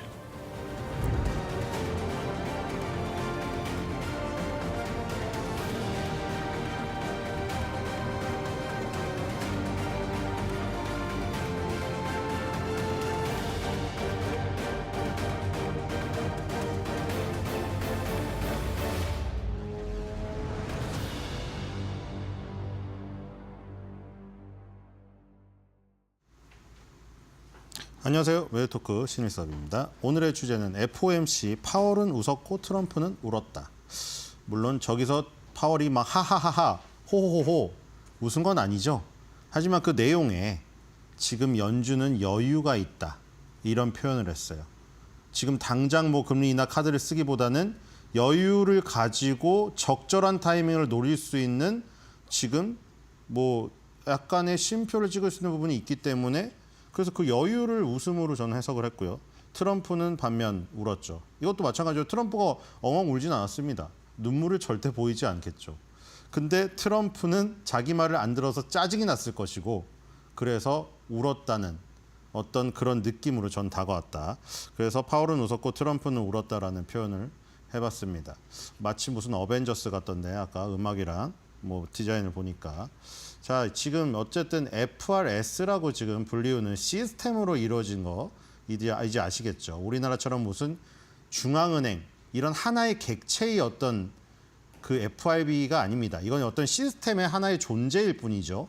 FOMC라는 회의가 있고 7인의 이사회가 있고 12개의 연방준비은행이 있습니다. 이런 것들이 어우러져 돌아가면서 7인의 이사회에다가 이 뉴욕 연방준비은행 총재 1명을 더하고 그 다음에 연방준비은행 총재 중에서 4명을 순환을 해서 12명의 투표권을 가진 투표권자가 투표를 하고 물론 회의에는 다 같이 참석을 합니다. 근데 이제 투표권자가 12명이 되는 것이죠. 그게 거기서 이제 금리 결정을 금리 인상, 동결, 인하 이런 것을 하는 것이고 FOMC 이것이고 그 세 개가 어우러져서 돌아가는 것이고요. 아까 이중책무 얘기를 했죠.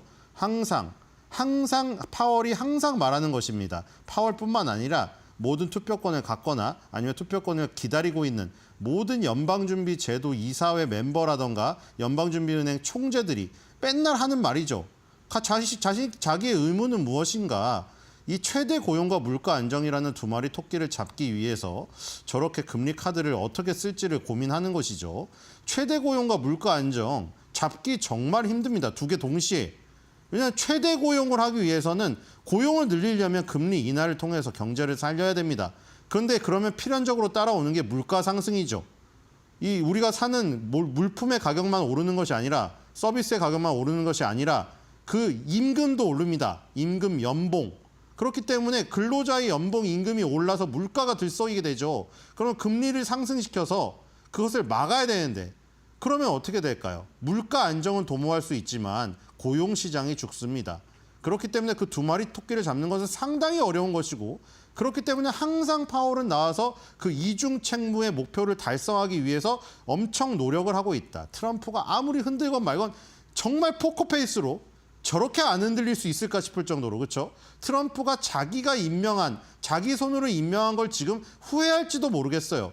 왜냐하면 연준은 독립적인 기구이기 때문에 트럼프가 아무리 날다 긴다 미치광이 전략을 쓴다 이러더라도 연준은 손댈 수가 없습니다. 이사의 임기는 무려 14년이에요. 트럼프를 포함하여 대통령들이 지금 뭐 3선 개헌을 하지 않는다고 하는 이상 8년을 할 수가 있는데 대통령을 연임해서 8년을 해도 한 이사의 임기 반 정도 겨우 됩니다. 그렇기 때문에 그 정도로 보장을 해주는 거예요. 이사회의 이사라는 것은 그렇게 장기적으로 14년의 임기를 보장하는 그렇게 하라는 거예요. 역대 대통령들이 막 바뀌고 어떻게 되던 너네는 열심히 여기서 그 이중 책무 달성을 위해서 노력을 해라. 그래서 장기적으로 보장을 해주는 겁니다. 편하게 잘릴 위험 없이 그렇게 해라는 것입니다. 그런 것을 지금 트럼프가 계속 흔들고 있지만 이러지도 저러지도 못하죠. 자, 일단은 지금 이 트럼프의 마음은 급합니다. 왜냐하면 금리 인하를 카드를 써가지고 지금 이런 경제 지표들을 되돌려야 되거든요. 자, 일단 지금 각 대통령의 취임 후 첫 100일 동안 S&P 500 지수의 변동률입니다. 자, 지금 과목이라고 되어 있는데 이게 지금 이제 직역이 됐죠. 이거 부시입니다. 부시. 자, 부시 대통령만 취임 후 100일 동안 이 흐름이 약간 트럼프랑 비슷할 뿐 나머지 트럼프 1기를 포함하여 바이든, 오바마, 클린턴은 대부분 100일 정도 됐을 때는 전부 다 S&P 500이 상승세로 올라갔다, 플러스가 됐습니다. 지금 부시랑 트럼프만 100일이 지났을 때 지금 S&P 500이 마이너스인데 트럼프는 트럼프 1기에 대비해서도 차이가 많이 나죠. 지금 사실 뭐 마음을 먹은 것 같긴 합니다.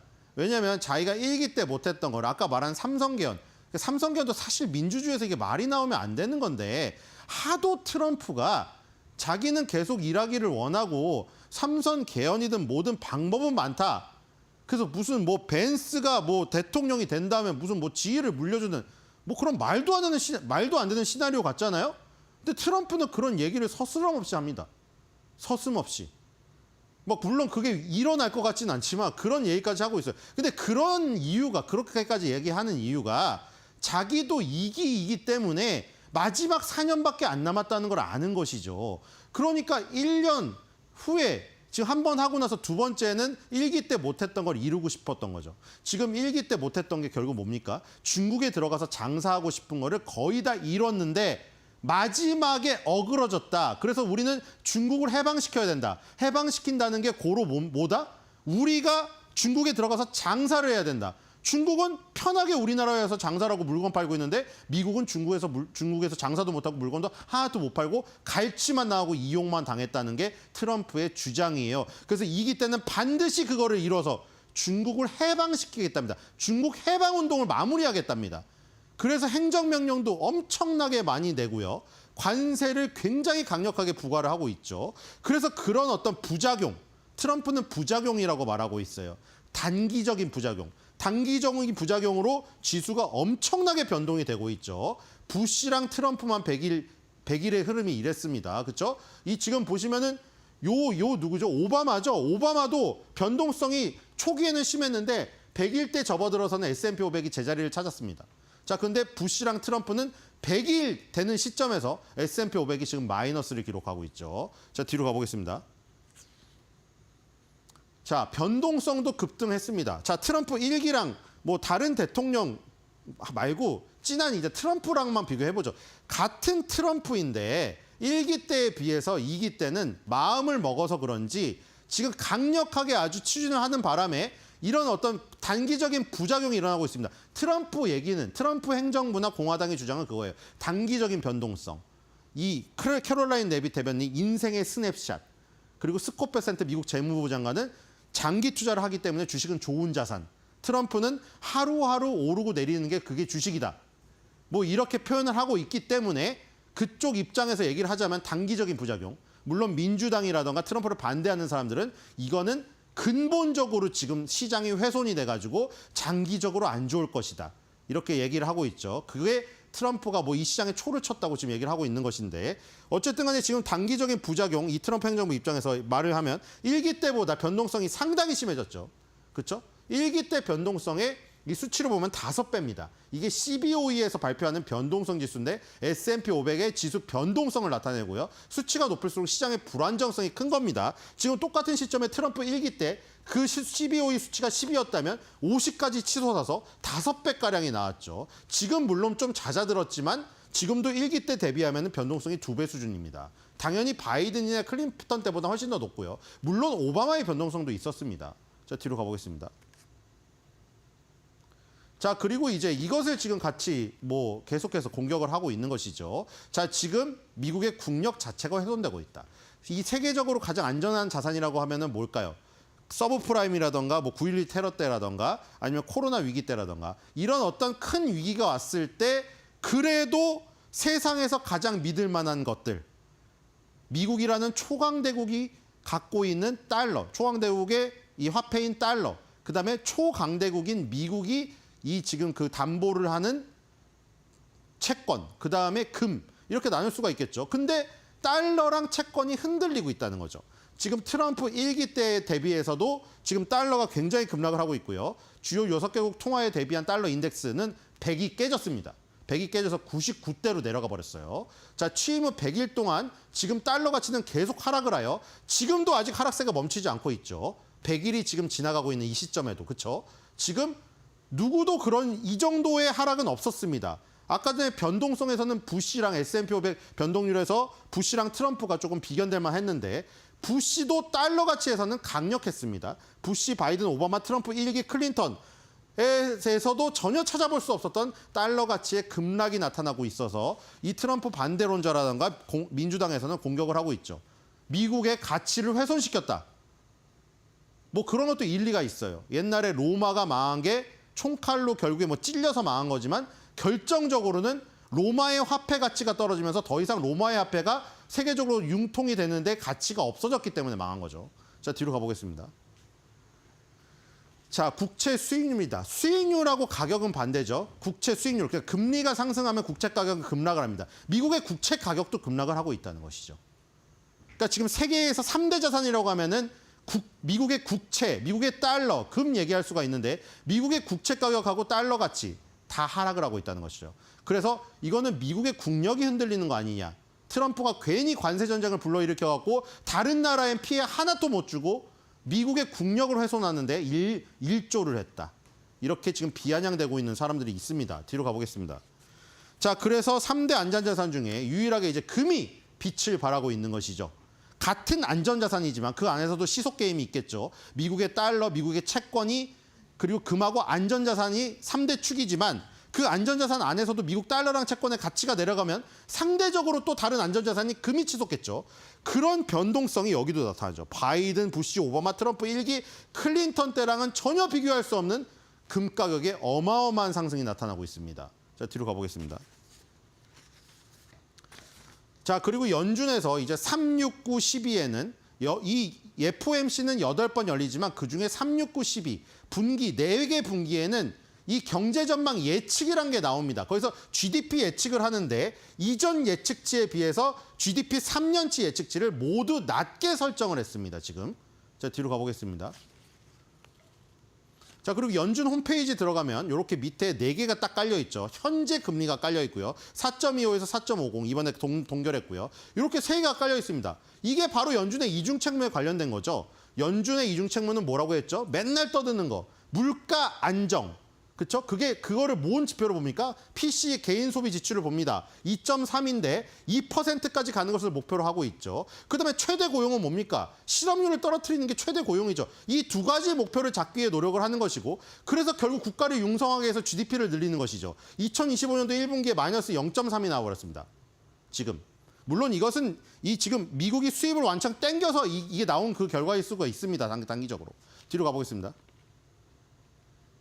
자, 지금 도널드 트럼프는 이전에 계속 이런 얘기를 올렸죠. 4월 16일 날도 거의 모든 것을 포함한 제품 가격이 하락을 했다. 지금 인플레이션 없다. 뒤로 가보겠습니다. 자, 그렇죠? 그리고 주식시장 하락하는 것은 누구라? 바이든 주식시장이지 내 주식시장이 아니다. 뒤로 가보겠습니다. 4월 30일에 올렸죠.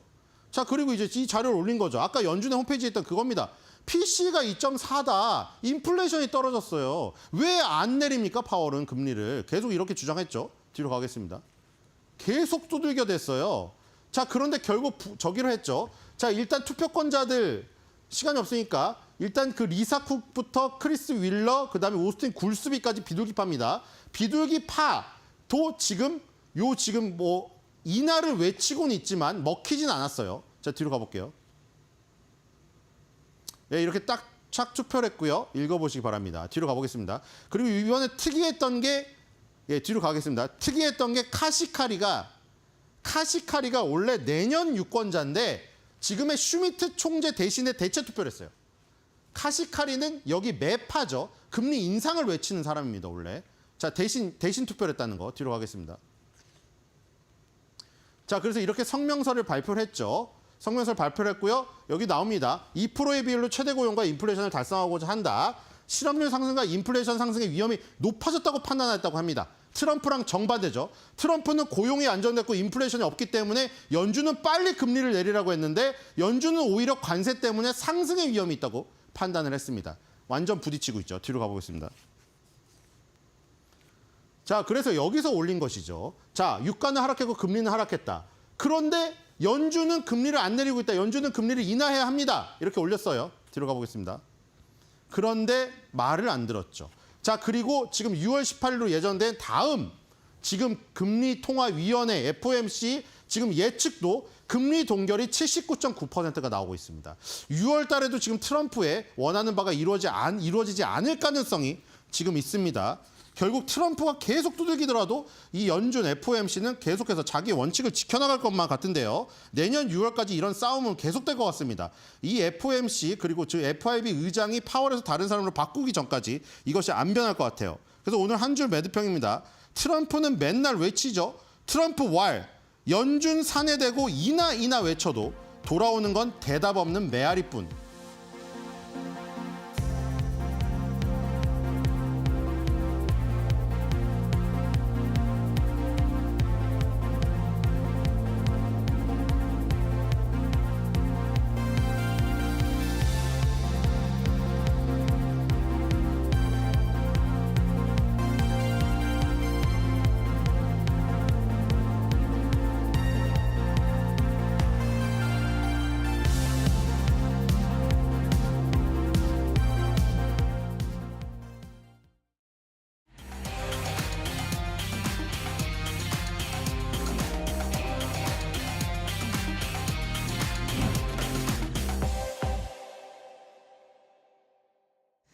대담한 대담 진행을 하겠습니다. 트럼프 행정부에 맞서서 글로벌 각국의 그 관세 대응은 어떻게 진행이 되고 있을까요? 특히나 그 미국과 EU, 중국의 관세 전략이 어떻게 변하고 있을지 그 시기에 맞는 그 여러 가지 변화와 양상들에 대해서 점검을 해보도록 하겠습니다. 전기차 산업을 특징적으로 또 해서요.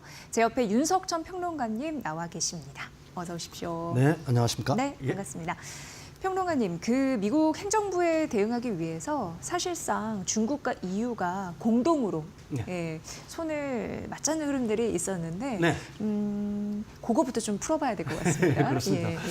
트럼프 대통령이 그 4월 초에 관세 전쟁을 갖다가 전 세계를 대상으로 아주 뭐 폭탄을 던졌죠. 그래서 이제 사실 바이든 행정부 때까지만 하더라도 미국과 EU는 어떻게 보게 되면 공동 전선을 형성을 해서 중국을 견제하기 위해서 보조를 맞췄었잖아요. 근데 이제 그 보조의 흐름이 사실은 깨진다는 우려들이 굉장히 많았어요. 다시 말해서 EU와 중국의 어떤 밀월이 다시 진행이 되는 거 아니냐. 뭐 실제로 이제 그런 움직임들이 사실은 나타났습니다.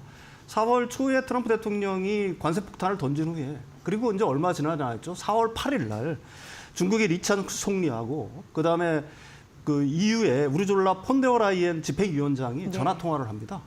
그래서 양국이 이 미국의 관세 폭탄에 맞서서 공동 대응을 하겠다.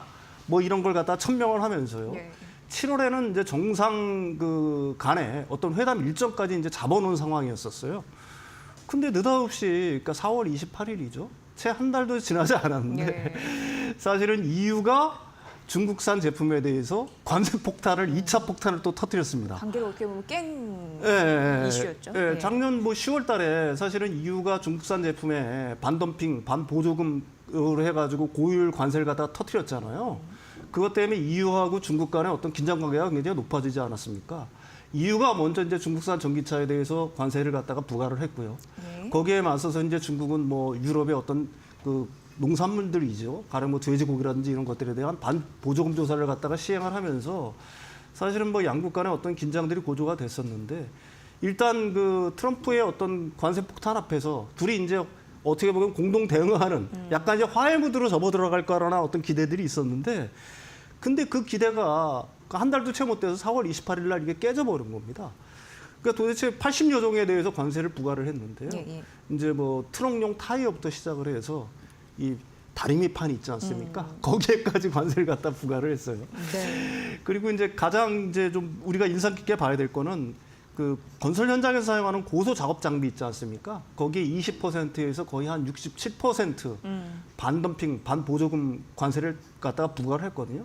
근데 이제 EU의 입장을 갖다가 우리가 볼 필요가 있어요.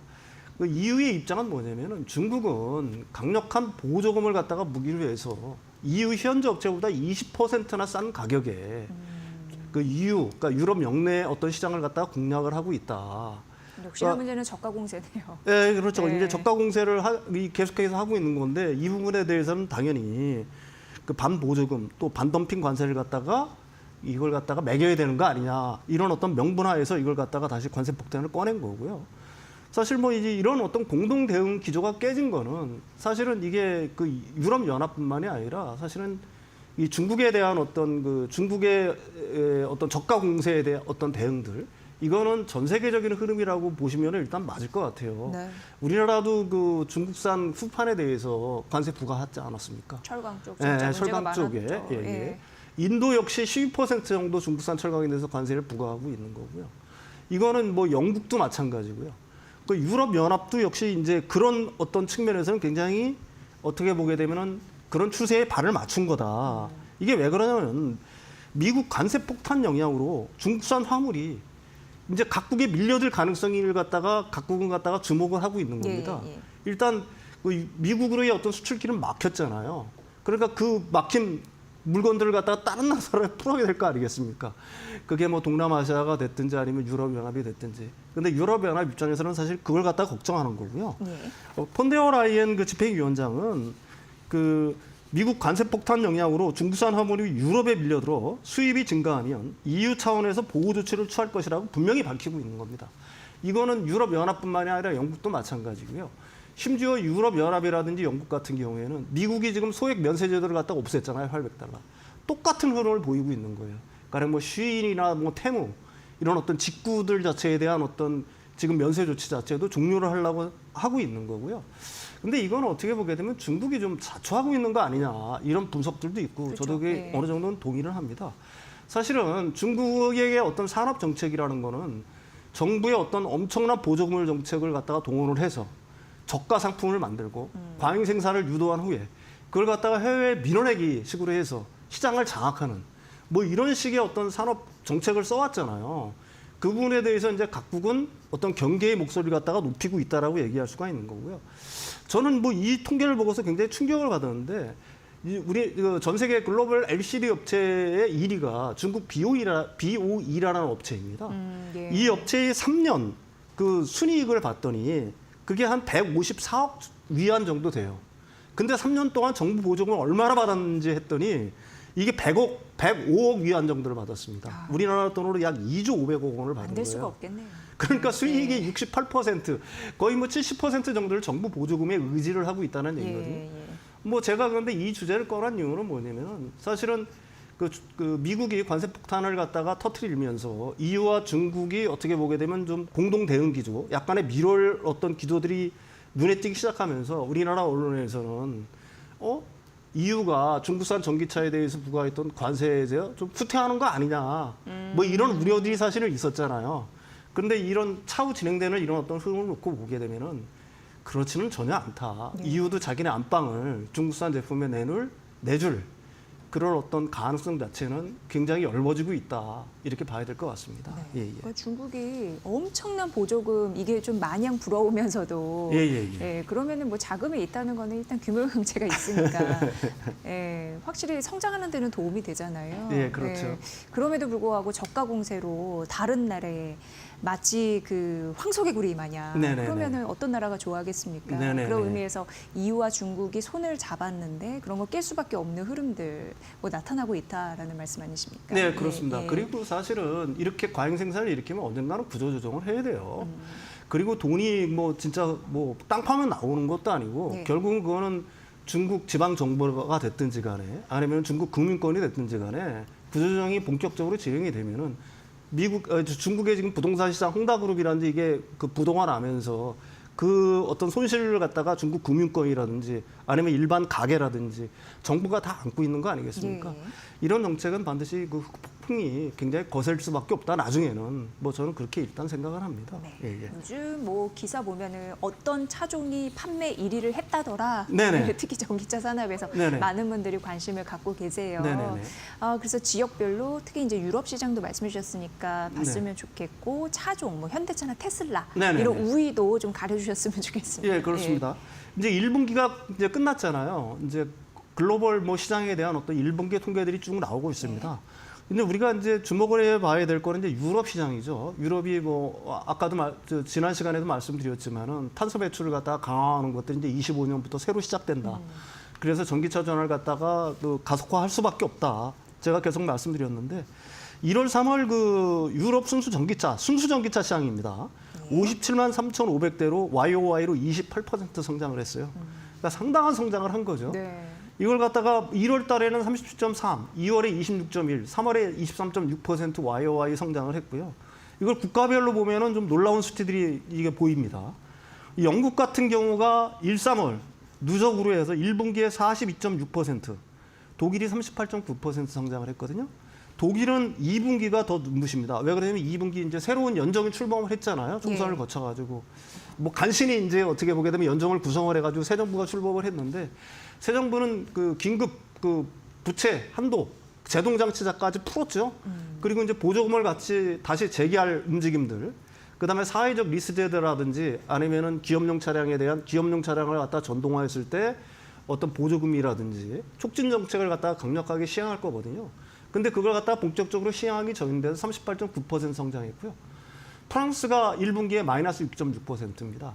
프랑스 같은 경우는 마이너스 성장을 했냐? 예. 보조금을 주었다가 뺏었어요. 없앴거든요. 예. 근데 이제 독일의 흐름에 맞춰가지고 EU 전체가 이제 그 전동화, 전기차에 대한 어떤 보조금 정책을 갖다가 굉장히 강하게 드라이브를 할 거예요. 그러니까 프랑스도 2분기부터 좀 좋아질 거라고 보고요. 쭉 보시면은 뭐 이태리 같은 경우가 72.5% 성장했고요. 스페인이 68.9%, 오스트리아가 31.2% 성장을 했습니다.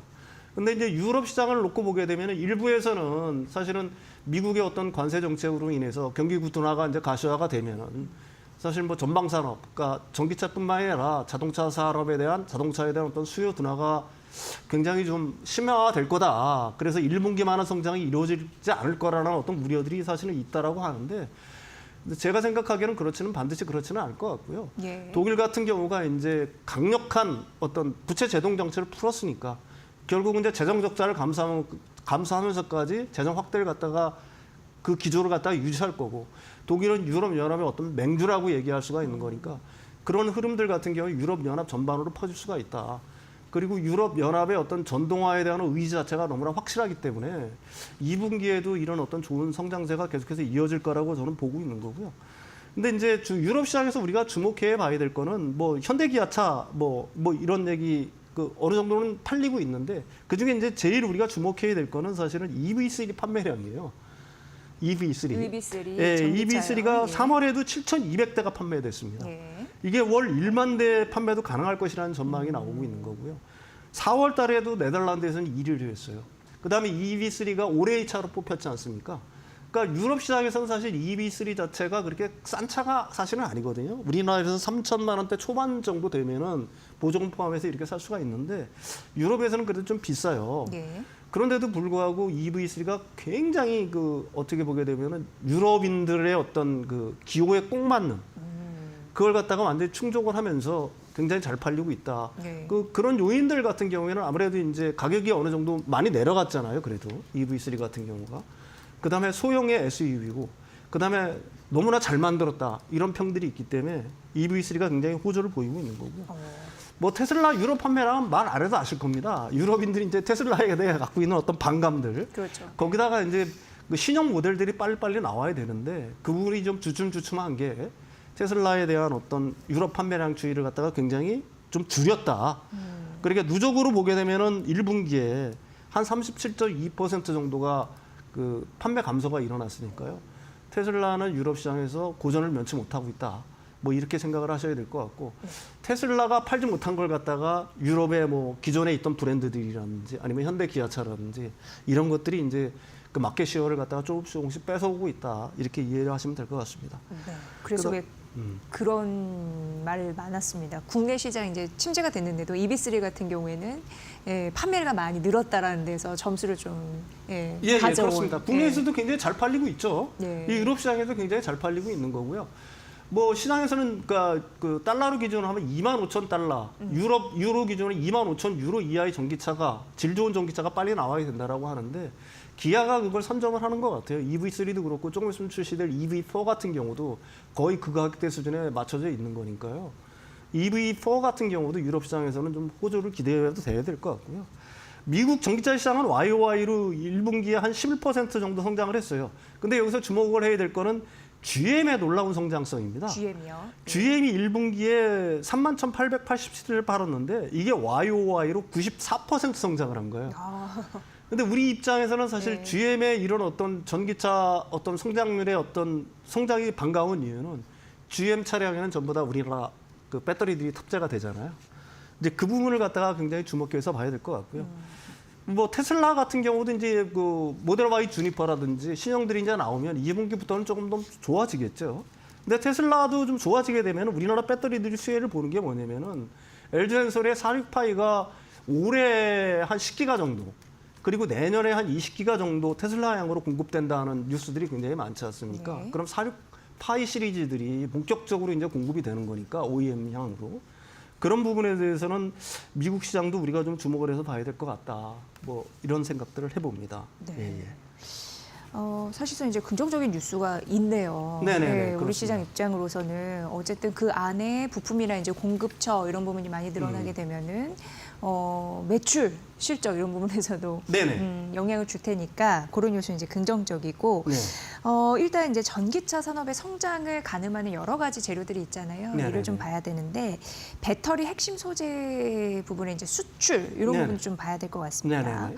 그러려면은 한국 기업에서 양극재 좀 네네네네. 강자이잖아요. 네네. 그 데이터를 좀 예, 예. 들여다볼까요? 이게 예. 이제 그 1분기 그 한국 양극재 그림이 나올지 모르겠지만은 YOY로는 여전히 마이너스 상태예요. 근데 이제 MOM으로는 저기 보시면은 이제 황색으로 되어 있는 부분이 있지 않습니까?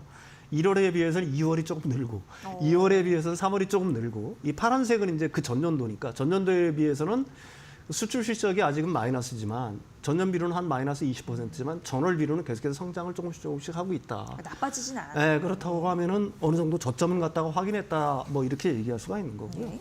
우리가 주목을 해서 봐야 될 거는 한국 배터리 3사의 수출 실적이에요. 이 부분이 4월 달에 굉장히 놀랍게 성장을 했습니다. 4월이요. 네, 4월에.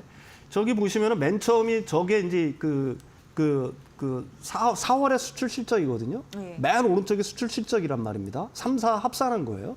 이게 2013년 말 정도 수준까지 이미 수출 실적이 올라왔어요. 금액 기준으로.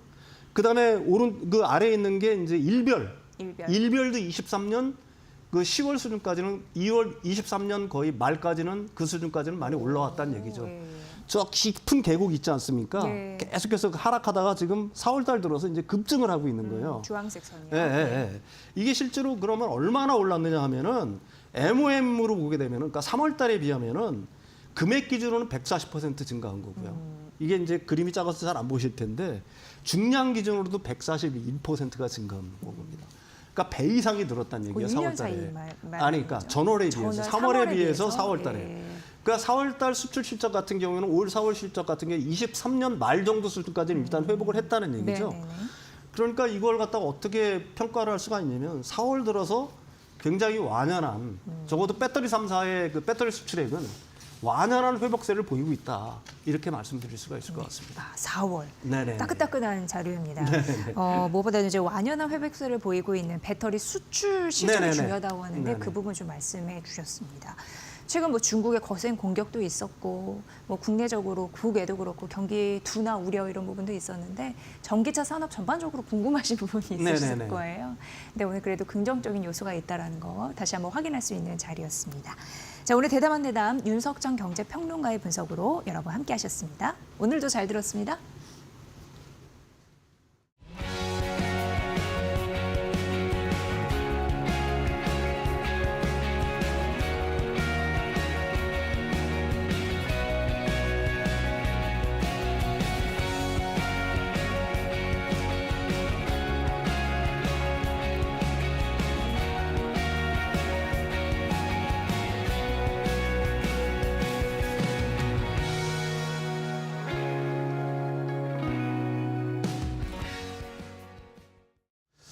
자, 우리 시장 오늘도 좋은 흐름을 이어가고 있습니다. 삼성전자, SK하이닉스가 강한 상승을 보이지 않아도 최근에 우리 시장이 계속 빨간불을 켜고 방향을 우위로 올리려는 그런 시도들을 계속하고 있는 상황인데요. 자, 그런 분위기를 이제 우리가 이어가야 되겠습니다. 우리나라 시장의 타이밍이 이제 오는 걸까요? 미국의 시티그룹이 우리나라 시장에 대한 투자 의견을 상향했습니다. 왜 그랬는지, 그리고 과연 외국인이 돌아올 수 있을지 이 조건들을 살펴보도록 하겠습니다. 자, 일단은 시티그룹이 우리나라를 바라보는 시선이 달라졌습니다. 5월 1일에 시티그룹이 리포트를 발행을 했는데 우리나라를 포함한 신흥국 투자국에 대한 투자 의견들을 한번 리스트업을 쫙 했습니다. 어떻게 의견이 바뀌었는지 한번 체크를 해볼 중요한 타이밍이었어요. 왜냐하면 우리나라의 이야기도 직접적으로 들어있었기 때문입니다. 자, 시티그룹의 지역별 투자 전략 조정 현황을 한번 체크를 해보면요. 자, 일단 우리나라는 투자 의견은 중립으로 맞춰놨습니다. 그런데 한 단계 상향시킨 거예요. 우리나라는 투자 의견을 중립으로 상향시켰습니다. 브라질도 우리나라와 똑같이 투자 의견을 상향하면서 중립으로 놨고요. 대만도 투자 의견은 중립이었습니다. 그런데 이것이 우리나라와의 차이점은 한 단계 투자 의견을 하향시킨 중립이었다는 겁니다. 같은 중립이지만 분위기가 다르죠. 우리는 상향시킨 중립, 대만은 하향시킨 중립입니다. 그리고 멕시코, 사우디 같은 경우에는 매도 의견을 줬습니다. 별로 좋지 않을 것이다라고 하면서 투자 의견을 하향시킨 상황이죠. 자, 대만이 우리와 비교가 자주 되잖아요. 시장의 규모나 아니면은 이 시장의 포트폴리오나 반도체에 집중되어 있는 것, 이런 것들 때문에 우리가 잘 살펴봐야 되는데 어쨌든 대만은 그전까지는 매수 의견이었는데 중립으로 하향을 시켰고 우리는 상향된, 어쨌든 크로스되고 있는 모습, 대만과 우리가 크로스되고 있는 모습이 나타나고 있습니다. 자, 그렇다면 시티그룹이 왜 우리나라의 투자 의견을 상향했는가, 중립으로 상향했는가? 크게 3가지 정도의 요건이었습니다. 무역 민감도, 실적 회복력, 대외 환경 대응력, 요 3가지가 포인트인데 일단은 무역 민감도, GDP 대비해서 우리나라의 수출 비중이 대만이나 아니면 다른 동남아 국가에 비해서 좀 적다. 우리나라가 맨날 우리 수출 비중이 높다라고 얘기를 했었는데 다른 대만이나 동남아에 비해서는 생각보다 낮기 때문에 오히려 시티그룹에선 이것이 다른 나라보다 매력적이다라고 의견을 낸 겁니다. 그러다 보니까 트럼프가 관세를 막 여기저기 부과하더라도 우리나라가 상대적으로 충격이 덜하고 견조한 시장을 보여줄 것이다 라고 해석을 했던 겁니다. 자, 그리고 실적 회복력. 우리나라 코스피에 상장되어 있는 기업들이 다른 아시아 기업들에 대비해서 실적이 괜찮을 거다. 우리가 실제로 지금 실적 발표하는 것들을 보면 괜찮게 나오고 있잖아요. 그런 것들 때문에 성장 우위가 예상된다. 그리고 마지막으로 우리가 빠르게 회복하고 있다. 다른 아시아 국가들에 비해서 관세 충격 때문에 떨어진 주가가 바로 튀어오르는 모습을 우리나라가 보여줬잖아요. 그런 거 보면 회복력이 빠르다. 우리 시장이 체력이 좋아지고 있다라고 시티그룹은 해석을 한 것이었습니다. 자, 그렇다면은 이런 의견과 더불어서 외국인들이 들어올 수 있는 여건이 마련될 수 있을까요? 자, 외국인 자금 유입될 수 있을까? 일단은 이번 주에 아시아 통화가 강세로 전환됐습니다. 대만 달러가 강세로 돌아서면서 대만과 미국 협상에서 대만이 이 대만 달러의 절상을 용인할 것이다라는 그런 의견들, 그런 이야기들이 나왔죠. 그러면서 아시아 통화가 전반적으로 상승했습니다. 자, 이러다 보니까 중국 쪽도 지금 위안화 절상을 하지 않을까. 이번 주말에 미국, 중국 협상이 있는데 아마 여기에서도 위안화 절상 카드, 이것에 대한 논란이나 의견 차이, 이것이 화두가 될 것이다라는 의견이 많습니다. 환율이 움직이니까 중국도 움직였습니다. 이 포인트를 봐야 되겠고요. 그 다음으로 또 중요한 거, 결국에 지금 그러다 보니까 우리나라의 환율이 약간 꺾이면서 하향세로 접어들었습니다.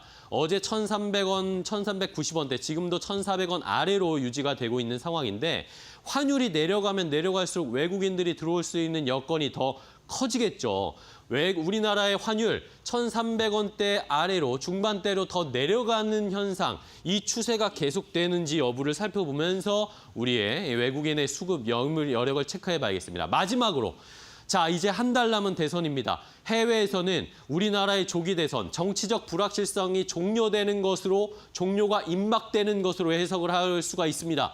만약에 대선이 끝나고 나게 되면 1차 추경이 있었지만 2차 추경 훨씬 더 큰 규모로 나올 수도 있습니다. 그러면 내수주를 더 살펴볼 가능성이 있고요. 그리고 여야 상관없이 어떤 당이 대통령이 되든 주택 공급 정책은 계속될 것이다라는 그런 전망 나오고 있습니다. 건설주 최근에 꿈틀거리고 있습니다. 자, 그리고 상법 개정, 주주가치 시대가 찾아올 가능성이 높아지고 있죠. 그러면 증권주나 금융주나 아니면 대기업들의 주주와 관련된 주주 충실 의무가 강조되는 그런 기업들 잘 살펴봐야 한다라는 의견들이 있습니다. 이런 것들도 외국인이 들어오는 여건의 중요한 요인이 될 것입니다. 우리 시장 조금 더 힘을 냈으면 좋겠습니다. 앵커 브리핑이었습니다. 네, 시장을 보면은 업종별로 실적과 이슈에 따라서 그 좀 차별화되는 또 순환매 장세가 펼쳐지고 있는 상황입니다. 그런데 특히나 주의해야 할 점은 기업 실적에 따라서 주가의 변동폭이 좀 확대가 되고 있는 구간이라서 네. 실적 시즌 꼭 놓치지 않으셔야 될 것 같습니다. 네, 자 오늘 저희가 준비한 소식은 여기까지고요. 저희는 내일 또 좋은 정보 가지고 찾아뵙겠습니다. 시청해주신 여러분 고맙습니다. 고맙습니다.